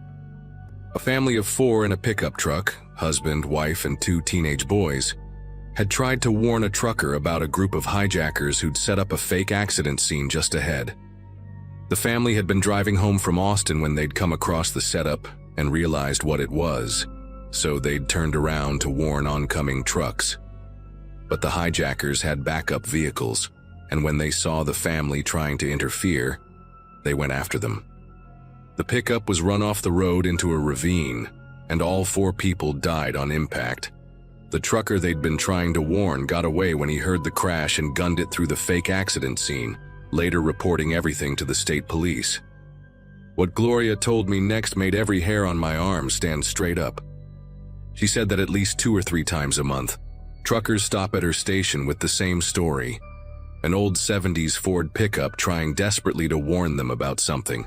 The driver waving and honking, always at that same spot, always disappearing without a trace.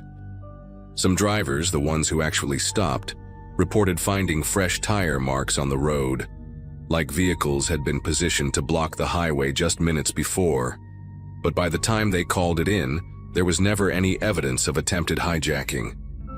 Other drivers found broken glass, flares that were still warm, or sometimes drag marks on the asphalt like heavy equipment had been moved quickly. The state police increased patrols through there for a while, but they never caught anyone in the act. And officially, they treat the whole thing as urban legend mixed with driver fatigue. But Gloria had been keeping her own informal count for 15 years, and she said the pattern was too consistent to ignore. Always late at night, always lone trucks carrying valuable cargo, always that same warning from a pickup that shouldn't exist. I sat there in that truck stop until dawn, nursing cold coffee and trying to make sense of what had happened to me. Gloria introduced me to another driver named Eugene, who'd had the same experience just 3 weeks earlier. He was hauling electronics from Dallas, and he said the pickup had appeared so suddenly in his mirrors that he'd nearly jackknifed trying to avoid it. But here's what really got me. Eugene had actually stopped about a mile past where the truck disappeared, and he'd found something. There were 3 flares laid out across the road in a triangle pattern, still smoking, and what looked like fresh oil spilled in a way that would cause any vehicle hitting it at speed to lose control. He'd called 911, waited 40 minutes for a sheriff's deputy to arrive, but by then someone had come back and cleaned everything up. The deputy found some residue and took photos, but without any crime actually committed, there wasn't much to investigate. Eugene believed that whoever was setting these traps had spotters, and when they saw him stop instead of driving through, they aborted and cleaned up their setup. The more I thought about it, the more it made a sick kind of sense. Maybe there really were hijackers still working that stretch, descendants or copycats of the ones from 1987, and maybe they'd gotten smarter, more careful. They set up, wait for a target, but if anything goes wrong, if the driver stops too early, calls for help, or if there's unexpected traffic, they vanish and try again another night. The pickup truck warnings could be anything. Mass hallucination, some kind of optical illusion caused by the landscape, or hell, maybe even someone who knows about the hijacking attempts trying to warn drivers in a way that can't be traced back to them. Gloria mentioned that a local ranch hand had once suggested it might be someone with a guilty conscience, maybe someone forced to participate in the hijackings who found a way to warn victims without getting caught by their partners. But that didn't explain how the truck just disappeared into nothing, unless there was some hidden turnoff everyone missed, or some kind of visual trick with the hills and curves that made it seem like the truck vanished when it actually just dropped out of sight. I never did figure out what really happened that night, but I changed my route after that. Started taking I-35 instead, even though it added an hour to my drive and meant dealing with more traffic. The company didn't question it when I put in the request, and later I found out I wasn't the first driver to refuse that stretch of 281. About a month after my experience, I heard through the CB network that they'd finally caught someone. A group of 3 men who'd been setting up fake construction zones to rob trucks. They'd been using stolen highway department equipment and uniforms, making everything look official. The arrests happened near Blanco, not far from mile marker 42, and the police found evidence linking them to at least 12 attempted hijackings over the past 2 years. But here's the thing that still keeps me up sometimes. The news report said they'd only been operating since 2016, and their method was completely different from what Eugene had described finding. No oil slicks or flares, just fake construction barriers and men with guns.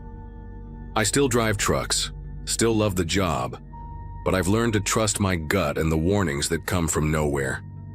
Whether that pickup was some kind of echo from the past, a guardian angel, or just someone who knew what was coming and tried to help, I'm grateful for it.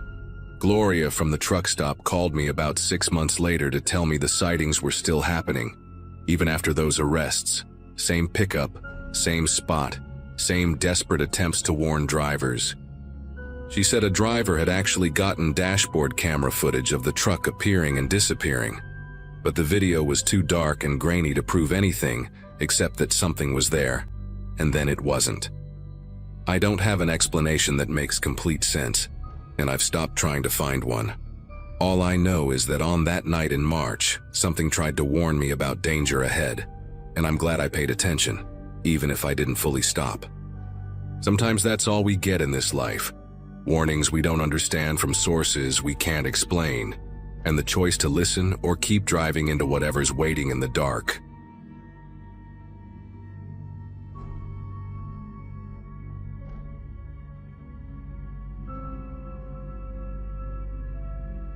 Most folks don't believe me when I tell them what happened during my haul through the desert last April.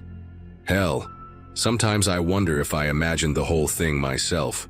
But then I remember the police reports, the missing driver, and those long, empty hours on that godforsaken highway.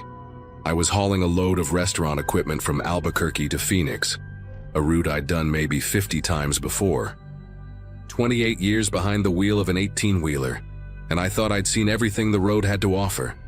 Drunk drivers swerving across lanes, folks falling asleep at the wheel, even a couple trying to hijack my cargo once outside Flagstaff. But nothing, and I mean nothing, prepared me for what I encountered on Highway 60 that Thursday afternoon.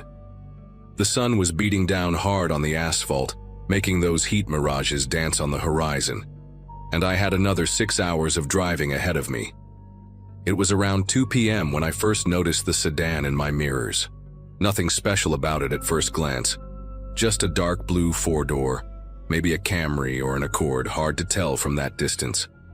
The thing that caught my attention was how it maintained the exact same distance behind me, like it was attached by an invisible rope. Now, I've been tailed before by cops running plates, by road ragers I might have accidentally cut off, even by lonely drivers who just want to follow someone through unfamiliar territory. But this was different. The car stayed exactly 3 truck lengths behind me, never gaining, never losing ground, even when I changed speeds. I'd slow down to 55, and there it would be, 3 lengths back. I'd push it up to 75, same exact distance. After about 40 miles of this, I started getting that crawling sensation in my gut, the kind you get when something just isn't right. I tried all the usual tricks to shake a tail, pulled off at a rest stop near Camado, pretended to check my tires, walked around the rig real slow. The sedan pulled into the lot too, parked way at the back near the restrooms. Nobody got out. I could barely make out the shape of someone behind the wheel through the tinted windows, but they just sat there, engine running. When I got back on the highway 10 minutes later, I watched my mirrors, hoping they'd stayed behind. But sure enough, 2 minutes after I merged back onto 60, there they were again, sliding into position exactly 3 truck lengths back. The windows were tinted just dark enough that I couldn't see who was driving, couldn't even tell if it was a man or woman. I grabbed my CB radio and asked if any other drivers could see the blue sedan behind me. Got a couple responses from truckers heading the opposite direction, but nobody behind me close enough to confirm what I was seeing. By the time I hit the town of Pie Town, yeah, that's a real place, I'd been watching this car for nearly 2 hours straight. My eyes were getting tired from checking the mirrors every few seconds, and my neck was starting to ache from the constant turning. I decided to try something else. There's this old trucker's trick where you gradually slow down on an uphill grade, force whoever's behind you to either pass or reveal their intentions. We were climbing into the Datil Mountains. Perfect opportunity. I let my speed drop to 40, then 35, hazards blinking. Any normal driver would have passed me by now, maybe honked their horn or flipped me off. But that sedan just slowed right down with me, maintaining that same exact distance like we were connected by a steel cable. That's when I really started to worry. My wife always jokes that I'm too stubborn to admit when I'm scared, but I'll tell you straight, I was getting scared. I pulled out my phone, yeah, I know, shouldn't use it while driving, but this was an emergency, and called the state patrol. The dispatcher who answered sounded bored at first, probably used to truckers calling in about aggressive drivers. But when I explained that this car had been following me for over 100 miles, maintaining the exact same distance no matter what I did, her tone changed. She asked for my location, mile marker 89 heading west, and said she'd send a trooper to intercept. She also asked me to describe the vehicle again, took down my truck's information, and told me to keep driving normally, not to stop for any reason. About 20 minutes later, I saw the trooper's lights in my mirrors, coming up fast in the left lane. I watched him pass me, then slow down between me and the sedan. This is where things get really weird, and I swear on my mother's grave I'm not making this up. The trooper pulled behind the sedan, lights still flashing, but the sedan didn't pull over.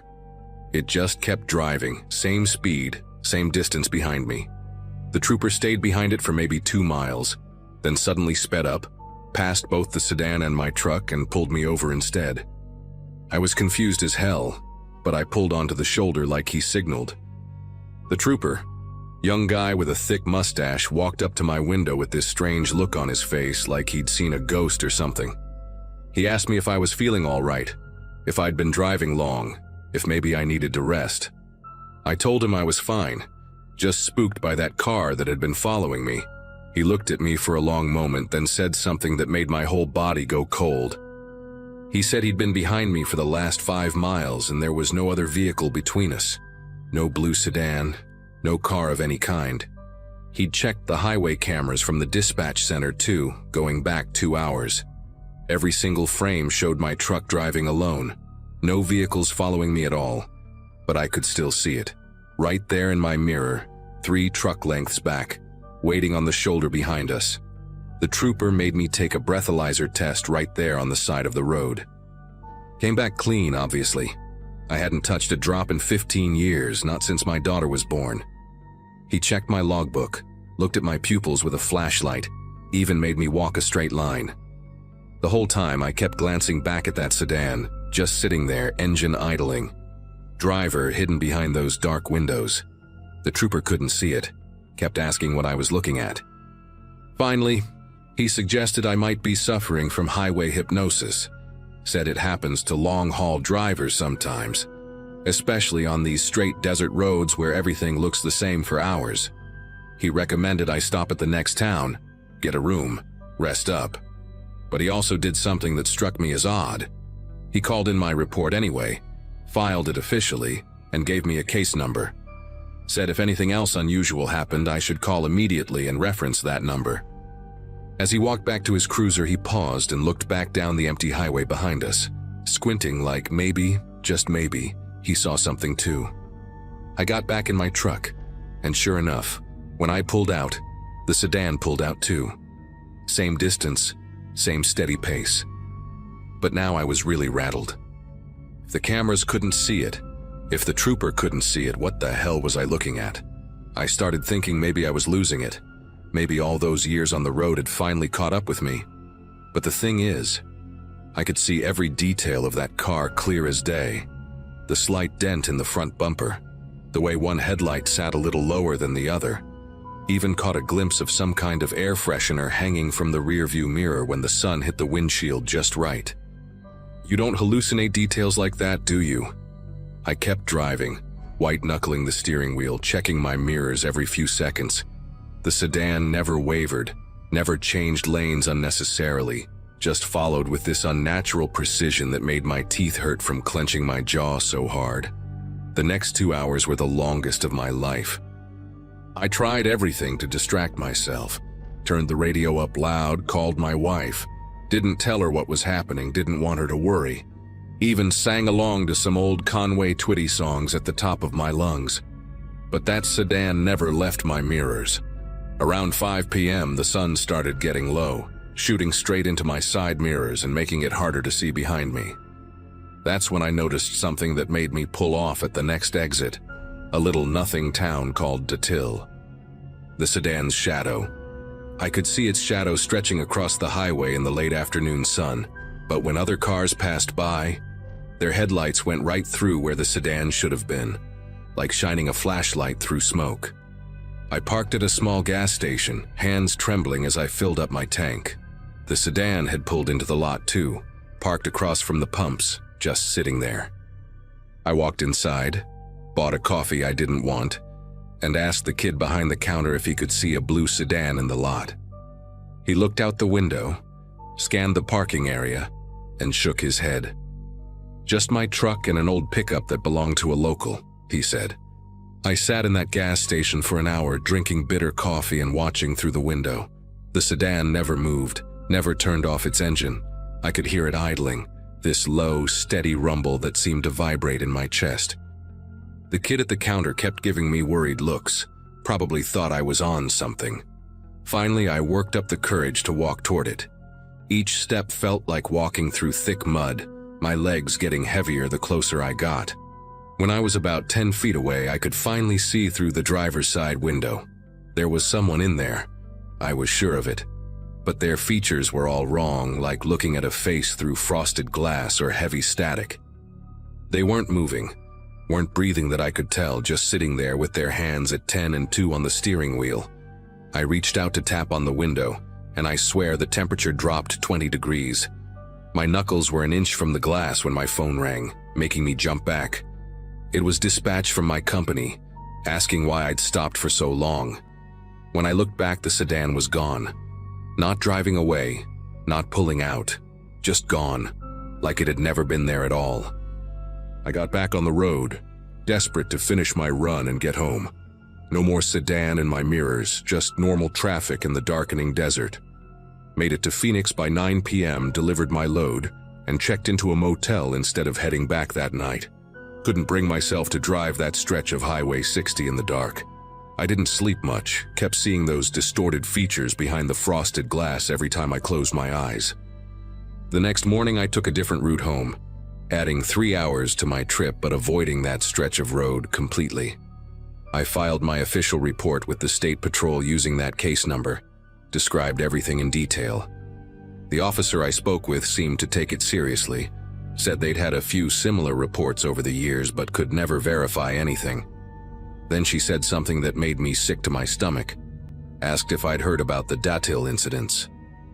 Apparently, 3 different drivers had gone missing on that exact stretch of Highway 60 over the past decade.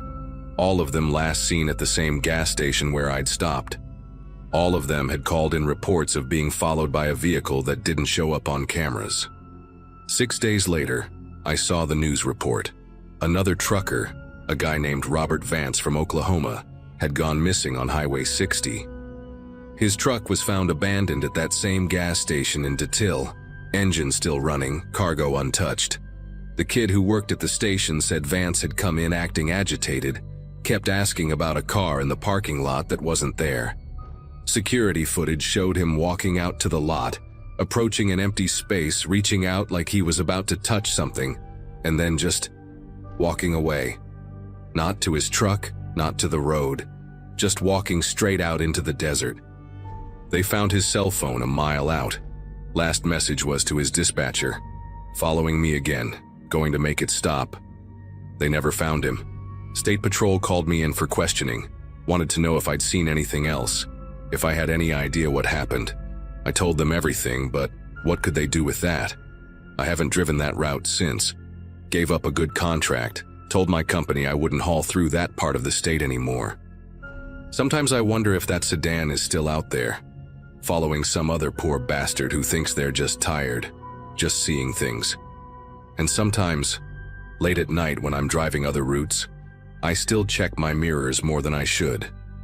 Terrified I'll see that blue sedan exactly 3 truck lengths behind me.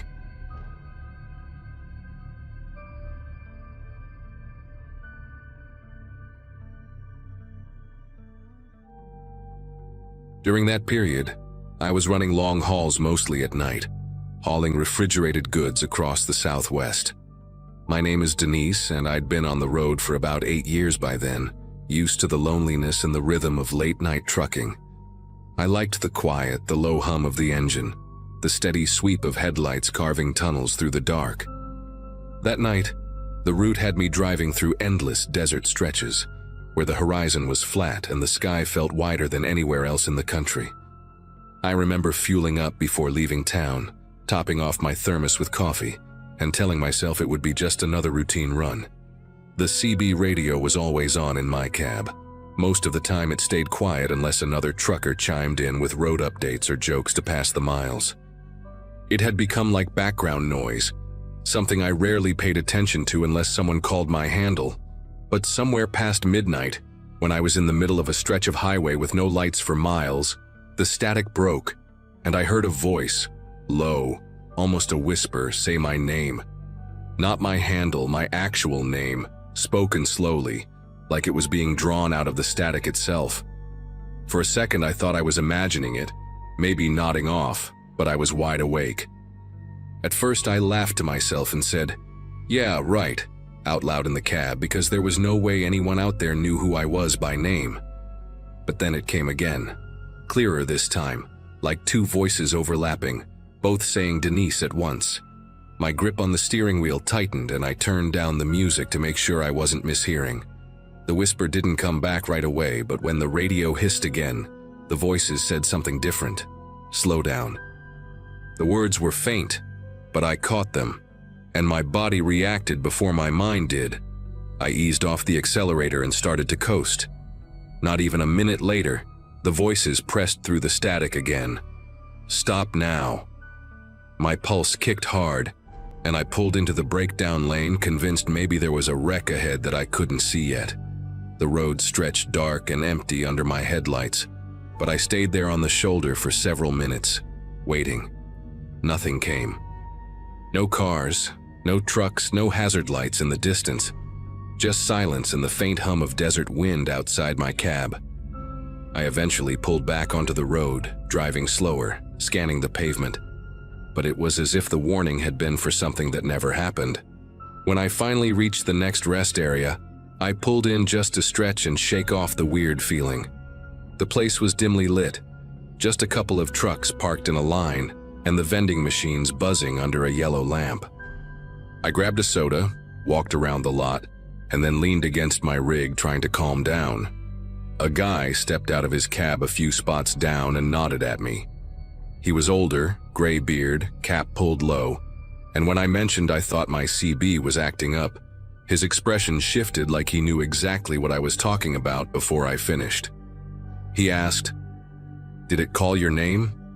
And I swear my mouth went dry. I hadn't told him what I heard, only that something strange came through. He explained that a handful of drivers had heard whispers on that same stretch of highway.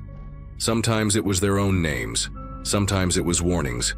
The details varied, but every story had the same undercurrent, that the voices never came from any driver actually on the channel. It was like the CB was pulling words out of the air from nowhere. Another driver joined the conversation, a woman with her hair tied back in a messy bun, sipping from a travel mug. She said she'd been told about a massive crash years ago along that route, a pileup so bad that the CBs stayed active for hours even though the road was blocked. According to her, truckers who passed through afterwards swore they caught pieces of those last frantic transmissions, echoing again and again like a tape stuck on repeat. She shrugged, half smiling like it was a ghost story, but I could see she believed it more than she wanted to admit. I sat in my cab after that, engine idling, staring at the radio like it might come alive again. The night outside was thick with quiet, broken only by the hiss of air brakes from another truck pulling in. My coffee had gone cold, and the thought of getting back on that stretch made my chest tight. Eventually, I convinced myself I couldn't sit there forever. My delivery schedule wasn't going to wait. I started the next leg of the drive, but every mile after that felt like the desert itself was listening, waiting for me to hear those voices again. The road stretched quiet and empty for miles, the kind of silence that presses in on you harder than noise ever could. Every shadow along the shoulder looked like it was leaning closer, and the hum of my tires seemed louder than usual. I tried to distract myself with music, flipping stations, but the radio kept drifting back to static. I kept one eye on the CB, waiting, almost daring it to crackle again. Deep down, I wasn't sure if I wanted to hear those whispers, or if I was terrified that I would. It didn't take long. About an hour later, right in the middle of nowhere, the CB hissed to life, and the voices came back. Faint, layered, like more than one person speaking at once. "Exit ahead, don't take it," they murmured. My throat tightened. I glanced at the GPS, and sure enough, a small exit was coming up in less than a mile. Against every bit of logic, I stayed in the main lane and passed it. As soon as I cleared the ramp, headlights flickered in my mirror. A car shot down that exit at high speed, swerving so hard it nearly lost control before disappearing into the dark. By the time I reached the next town, I pulled into a truck stop and parked for the night. My nerves were fried, and I couldn't keep driving. Over a late plate of eggs at the diner counter, I asked the waitress if she ever heard stories about that stretch of road. She nodded, eyes shifting like she'd heard too many. She said older truckers still talked about the pileup years ago, the one that left radios buzzing for hours after. Some swore the dead never stopped trying to warn others, caught between channels, their last transmissions stuck in the air forever. I never heard those voices again after that trip, and I've hauled through that same desert more times than I can count.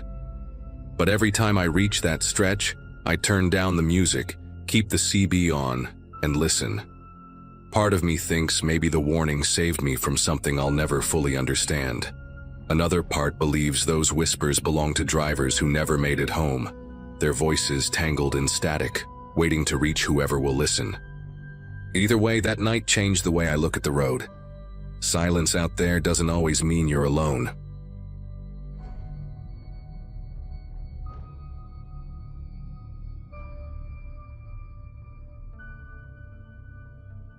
I'd been running long hauls for a few years when this happened. The kind of nights where the highway feels endless, and the world outside your cab is nothing but black fields and the occasional flicker of a farmhouse light. Back then, I drove a beat-up red Freightliner that rattled on certain stretches of road but never let me down. My routine was simple: coffee in the cup holder, CB radio humming low, and my logbook on the passenger seat. That night I was cutting across Nebraska, aiming to make it a few more hours before pulling into a rest area. The highway was unusually quiet, not a single set of headlights ahead or behind me for miles. It gave me that strange sense that I was the only one out there, like the world had folded in on itself. I remember fiddling with the CB just to hear another voice, anything to break the silence. The static was thick, sharp, and restless, but then it cut through with a man's voice, ragged and urgent. "Help! I need help at mile marker 212. My rig's overturned. Please." The transmission was broken, but the desperation in it was crystal clear. My first reaction was instinctive. I glanced at the dash clock. It was a little past 2 in the morning, and checked my own location. I wasn't far from that marker, maybe 10 minutes if I kept steady. Truckers look out for each other, and I didn't even question it. I clicked the mic, called back, but there was no response. Just static hissing like a long exhale. I pressed harder on the pedal, the Freightliner growling as the empty road stretched ahead. My eyes scanning for taillights, reflective glass, anything that hinted at a wreck. When I finally rolled up to mile marker 212, I slowed down and craned my neck out the window. Nothing. No jackknifed truck, no skid marks across the asphalt. Not even a fragment of glass glittering under my headlights. The road was bare, smooth as if no tire had ever cut across it. I eased the truck onto the shoulder, hazard lights clicking, and stepped down onto the gravel. The night air was damp, carrying that smell of cut grass and diesel, but there wasn't another soul around. My flashlight beam wandered across the ditch, the posts, the marker itself, 212 painted clean and ordinary, until the silence pressed on me so hard it felt unnatural. I stayed there longer than I should have, walking the shoulder with my flashlight, calling out just in case someone had been thrown from the cab. The sound of my own boots crunching against the gravel felt too loud, echoing back in a way that made me uneasy. Every few seconds I'd lift the beam toward the tree line, half expecting to see a figure waving me down, but it was only empty branches swaying against the dark sky. When I finally climbed back into my truck, the CB hissed again, static snapping, followed by what sounded like the tail end of a groan. Then silence. I barely slept when I pulled into a rest stop hours later. The whole time my mind kept circling back to that voice. It had been too real to brush off as some kind of prank. By morning, I grabbed a coffee inside the diner and mentioned it to another driver sitting at the counter, a heavy-set guy with a salt and pepper beard who looked like he'd been hauling longer than I'd been alive. His face changed the moment I said, "Mile marker 212. He leaned in and told me about a crash that had happened years ago. A driver lost control in the rain, rig rolled, and the last transmission anyone ever heard was him begging for help at that exact marker. Hearing that sent a chill through me that no coffee could shake. I pressed for details, but the old-timer just shook his head like it wasn't the first time someone brought it up. According to him, there were stories of other truckers getting calls from that mile. Always the same desperate voice, always at night and always ending the same way, with nothing there. I sat there staring at my plate of eggs, untouched, while the diner chatter around me felt like it belonged to some other world. When I finally got back on the road, I slowed as I approached 212 again in daylight. Everything looked painfully ordinary. Flat land stretching forever, wild grass climbing the ditches, and the same metal sign standing crisp against the sky. But I couldn't shake the memory of that voice breaking through the static, the way it cut straight to something inside me. I rolled past it, but I swear the air felt heavier in that spot, like it remembered. For the rest of that run, I couldn't shake the habit of glancing at the CB every few minutes, waiting for the static to break again. Part of me dreaded hearing that voice, and another part almost expected it. Every time the radio hissed, I'd tense, bracing for those same desperate words. Nothing came through, though. Just the ordinary chatter of drivers calling out speed traps or weather warnings, like the road had gone back to being normal. Later that week, I mentioned it again at a truck stop in another state. A younger guy laughed it off, said I must have been half asleep. But an older woman sitting nearby leaned over and told me her husband swore he'd heard the same call a decade earlier. She said he stopped too, just like I did, and found nothing but silence at that marker. He never talked about it much after that, but she could tell it had gotten under his skin. That confirmed it wasn't just me. It wasn't just some trick of exhaustion or a wandering signal. I've been through Nebraska plenty of times since, but I never run that stretch without a knot forming in my chest as I get close to 212. I don't stop anymore, and I don't touch the CB when I'm passing through. The memory is enough, the tone of that voice, the way it cracked with panic like someone who still thought help might come if he called loud enough. It felt too human, too raw to be anything but real. Even now, years later, I can't explain it. Maybe it was an echo stuck in the airwaves, a ghost of a transmission replaying itself over and over. Or maybe there's something about that place that keeps dragging a man's final words back into the night. All I know is that I heard him, clear as if he'd been right there, and I'll never forget the weight of stopping at mile marker 212 with nothing but the sound of my hazards ticking against the emptiest road I've ever seen.